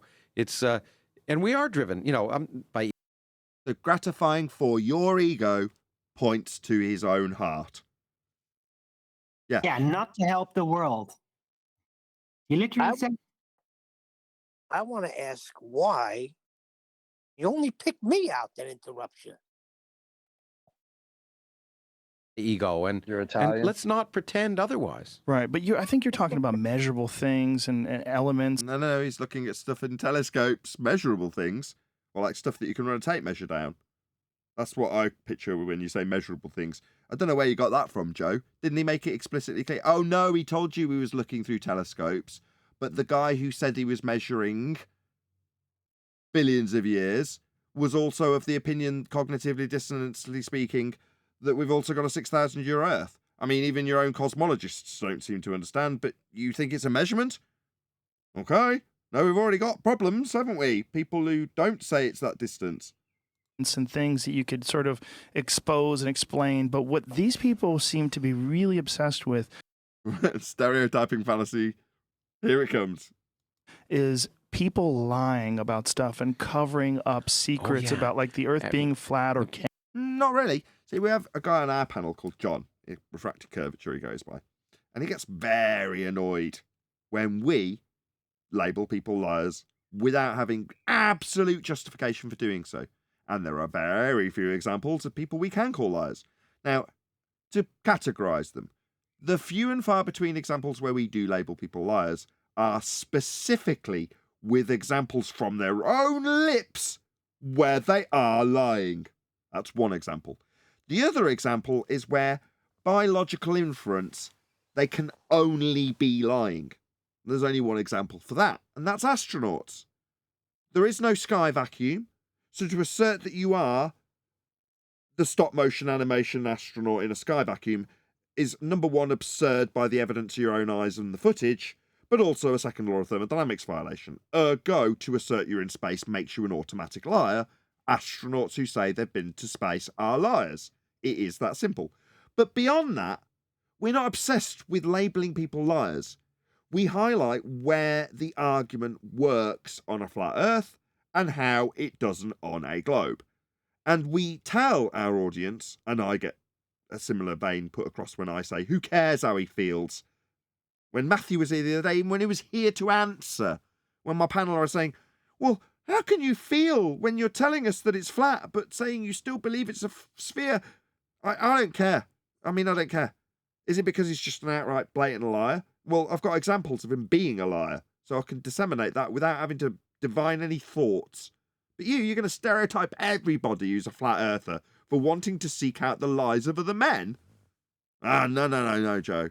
No. Elevation angle measurements only work on a flat Earth. You use the sun and stuff. Your co-host, or your guest rather, was talking about how it could only be on a spherical curved surface when talking about the sun and day and night, and yet the sun can save your life with positioning information of a flat Earth. I.e., it's got practical application beyond, I wonder why it's night time now.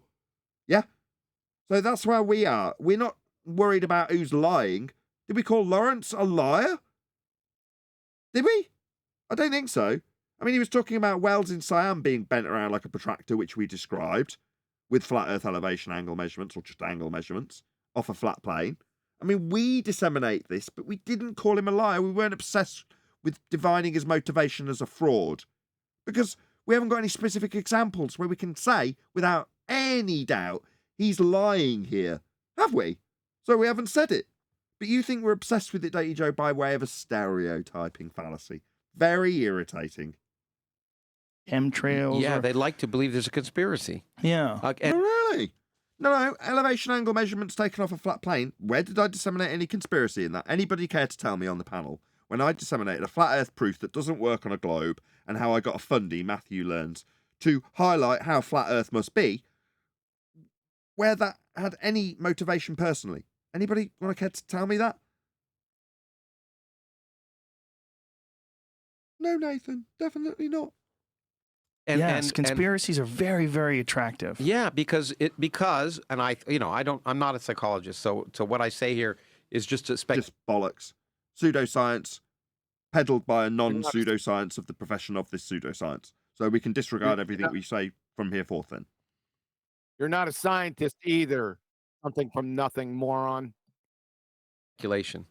But the world... Hey, Nathan.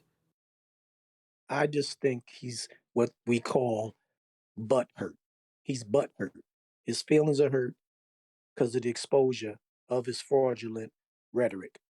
And so the only way he can respond is by these stereotype fallacies and, ad homes, whatever you want to call them. He's butthurt. Doesn't care what you believe, and it doesn't treat you fairly, right? Right. And that's just a fact. The world doesn't treat me fairly, doesn't treat you fairly. It doesn't give a damn about my well-being okay. So, hey, I'm being treated unfairly. Isn't it better for me to think that someone is actively being unfair to me than to assume it's just the way it is? Because then I can blame it. And so I tend to think conspiracy theorists tend to say, So now we are under the umbrella of conspiracy theorists. Wasn't that clever? With a whole bunch of stereotyping fallacies, now we're just conspiracy theorists. So the audience is well aware what a conspiracy theorist is. Go on, who was it that was opening their mic? Go on. Yeah, it was me. I was going to say, how long ago was this? 6 years. That's pretty funny because currently Joe himself is being called a conspiracy theorist. So it's kind of funny how things change. Oh, the things I don't like, there's a real reason for it. It's not an accident. It's not just haphazard. It's not anything. I've lost my job because there's got to be a reason. There's got to be a villain.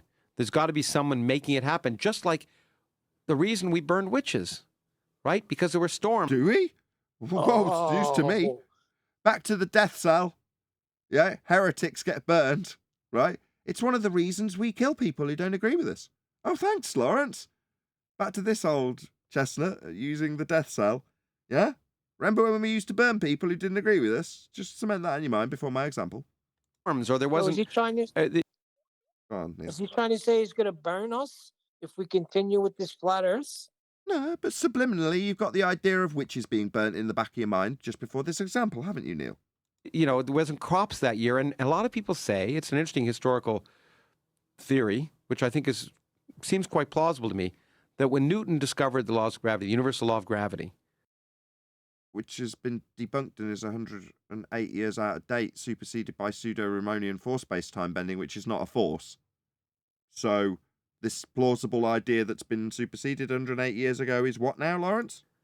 It contributed to the ending of the burning of witches. Well, there's a non sequitur for you. So the discovery of mass attracting mass, which is not the case, was somehow correlative with witches being burned?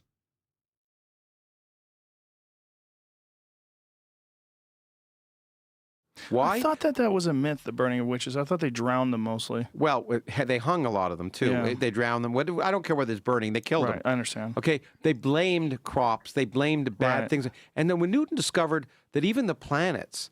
Why doesn't he even speak English correctly? To put that into a coherent sentence on behalf of Lawrence. Not that I agree with this sentiment, but I'm just going to put it into a decent sentence. They blamed the witches for the lack of crops. That's a sentence that has structure that makes sense. Listen to what he just said. Gravity, the universal law of gravity. It contributed to the ending of the burning of witches. Why? I thought that was a myth, the burning of witches. I thought they drowned them mostly. Well, they hung a lot of them, too. Yeah. They drowned them. I don't care whether it's burning. They killed them. I understand. Okay, they blamed crops. They blamed bad things. And then when Newton discovered that even the planets are affected by the same laws that an apple is, there's a universal laws. It meant that physical effects had physical causes. What? What effect? A witch is hell real, is or a that? witch is just a conspiracy theory? It's What the so hell does it have to do with witch burning or anything? nothing. It's a Like- massive non sequitur. What is a witch? I'm pretty sure A it's got witch something. is somebody who basically makes up weird shit that really confuses people and may make them do things that they normally wouldn't do. That's how they saw it. So No. I've Karen looked at- B. No. It's in reference to bent geodesics. I'm pretty sure that's the witch he's talking about, right? No, it's a massive well, non they sequitur. were witches, yes. Witches and warlocks, astrologers. They're not- That's how the common folk Karen even B. saw it. They're not concrete nouns. And when bad things happen, there's a physical reason. There's not someone you can blame. And witches. Oh, there's his connection. The reason conspiracy theorists want to look and label people as liars is because they need someone to blame. Like back in the day when they used to blame the lack of crops on the witchcraft and burn or drown or hang the witches. Oh, right. I see. So, when we talk about how Earth is measured and navigated flat. Oh, wait. There's no comparison to draw with your example there, Lawrence. Oh, dear. That fell on its arse in seconds when put before a flat earther. So, no, there's no comparison to witchcraft. There's no blame being laid. No lies being highlighted. Just us talking about how Earth's measured flat and navigated that way. Isn't that interesting how all of this just completely falls on its arse based on us disseminating the fact that Earth's measured and navigated flat? I mean, you're talking about measurements when you look at your little telescopes and talk about 6,000 years / 8 billion years, depending on your religion, right? Well, it sounds like it's all a giant straw man witch burning kind of thing. Or whatever. And so there's a lot of arguments that suggest that that kind of development in physics led to the end of blaming people for bad crops or. Oh, well, if it wasn't for the incorrect assertion that mass attracts mass by Newton, we wouldn't have had the end of witch burnings because we'd have continued to believe it was the witches causing the lack of crops. What wonderful logic! I mean, I'm with you all the way there. Nothing to do with the weather. No. I'm pretty sure that the scientific validity of mass attracting mass, which it doesn't, was the reason that we progressed and stopped burning witches. Why not? Meanwhile, There isn't any evidence that witches were burned because of crops. He just made this up. Yeah. Maybe. But it's Nathan, the is it fair to say that this is what you call over there in Europe rubbish? It's a non sequitur. Regardless, it would be nice to latch on to the whether or not witches got burnt or not for him when he's offering up a non sequitur for forces of mass attracting mass, ending the ideas that we had before we were, scientifically advanced through Newton, who was shown to be wrong. It's just crazy shite. Meanwhile, the other witches promoting the nonsense and stopping people from having some logical roots. They're the witches. What about the wizards? Bad things happening. But I think that's the kind of thing when we want to find someone to blame, rather than just saying, the universe doesn't give a shit about me. The universe doesn't give a shit about me when we measure elevation angle measurements of a flat Earth and find our position with triangulation based on all of the flat Earth systems that have been developed from the stars to give us our way home by using a flat Earth. The universe, let's just use the word universe to say stars moving above my head over various different ground positions. That universe doesn't give a shit about me, but if I understand the motions of it, and I've got an almanac to tell me where all the ground positions will be at certain times, I can find my way home. Sorry, did that include me laying blame of anything on anybody?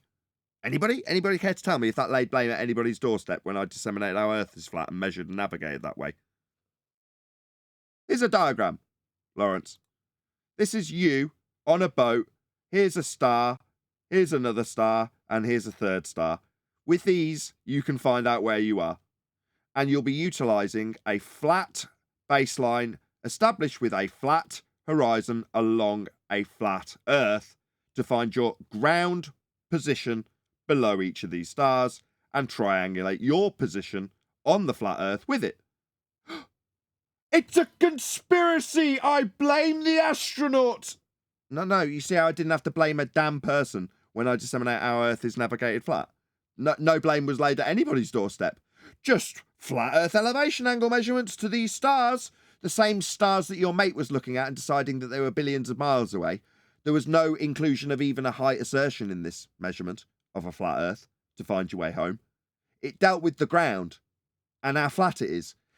Meanwhile, you're ascribing 6,000/85 billion light years to these stars that you can find your way home on the Earth that is flat that we use to disseminate that fact.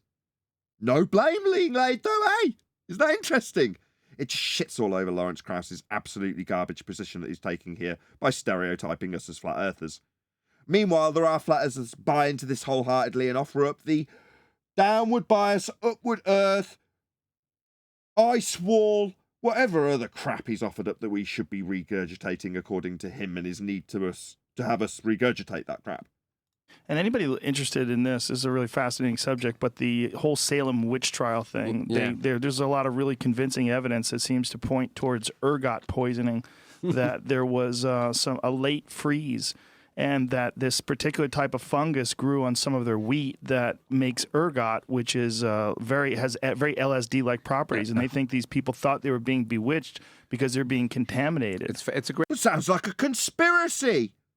My God, have these two dicks just talked about this and then literally talked about the poisoning at the Salem witch?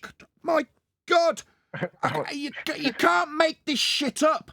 Are you mentally retarded? Do you not listen to the context of the discussion you've just had to blurt that out? Oh, back on form as usual, Joe. Well done. But they must have known. I mean, this is the new thing, right? So they make a parallel, and then at the end, they dispel that side of the parallel that is their side and make themselves look like an ass underneath you, and then kind of like move on. This is what McKeegan did. Matthew did that, and now they're doing it. It's the new thing. That's pretty much the end of the video. We're at 12 minutes 16 of 13 minutes 13, so it'll just be outros, plugs. I don't know. Should we get the conclusion before I do round out the show? I don't know the evidence for it, but it's an interesting idea. It is fascinating. But let's understand. I think what behind that is we've all had. I mean, I think you are a garbage communicator. You stutter and stammer around your bullshit with absolutely zero coherency whatsoever. I mean, how the hell is this person communicating this religious rhetoric to the world? Literally, there's just nothing but stuttering and stammering around his bullshit. Well, that's what how we're seeing are taking it really serious, right? Can you play that again? He was stuttering a lot there. Fascinating. But let's understand. I think what behind that is we've all had. I mean, I think what we're just somebody slap him. Just slap the stutter out of him. But make him jump off a building. If you can't wrap your head around words, you need to jump off buildings, do you, Klaus? We're seeing your extremes. He sounds like McToon when he was trying to explain how you need a flat baseline and a flat Earth to use a sextant. It kind of sounds like that. Of characteristics that we all have. I think many of us assign blame when we shouldn't. When I lose my keys... No, we don't. We didn't. We disseminated our flat Earth... I'm doing it now. It's contagious. Our flat Earth must be when we measure elevation angle measurements off a flat baseline utilising a flat horizon to establish that horizontal baseline for GP positions on the ground to find our position on the flat Earth. No blame's being laid, you're just projecting. You mean if you even for one moment consider the notion that your religious belief is wrong and that your dogma that you're disseminating might be questionable? I mean, bloody close-minded thought that might be. You know, if you did, you would immediately question whether or not you'd been lied to, and then you would go to the motivation of liars. That's what he's trying to say. His projection. He'd immediately need to know why he was lied to and who the liar was. That's what he's basically saying, because we don't do this. Sometimes I say to my wife, where did you put the keys, right? So you do it then. So the keys have gone missing. I've got to blame someone immediately. So yeah, just pure projection and the example using himself after disseminating it. Like, I do it too. alongside my stereotyping fallacy, and here's me doing it as an example. So this is just you then, isn't it? Yeah, you conspiratard, the pair of you. Right. And then I learned very quickly that I shouldn't have said that. and so I think it's just it's a characteristic of being human, and accepting it as a characteristic of being human doesn't diminish us. It doesn't diminish you. Accepting it as a characteristic you have as a conspiratard who would seek the liars when finding out that Earth's measured flat. This is all you're disseminating to me. That's all I pick up from what you're putting down. But what's really great is we can understand that and try and work and try and figure out ways to avoid those pitfalls. Done. That's the end. That was painful. It was painful. Anyway, Earth's measured flat in actual reality. No blame needs to be assigned to anybody in order to make that statement a fact.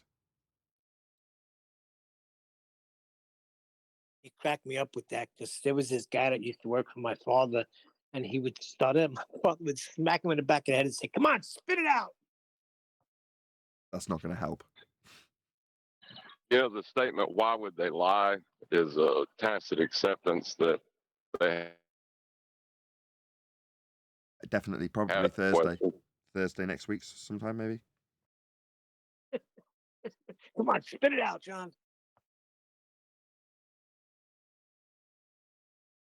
That's his satellite is messing with him. I'm going to round out. With that, I'm going to say a huge, massive, enormous thank you to both Discord and G+ panels for making today's after show possible.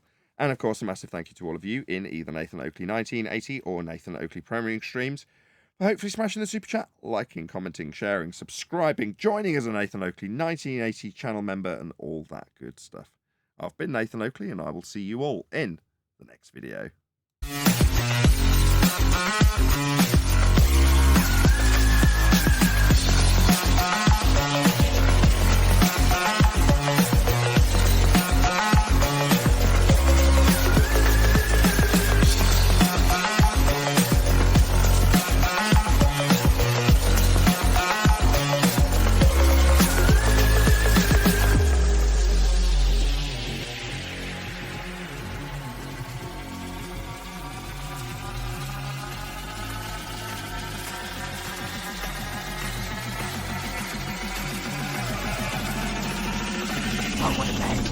What a lovely day!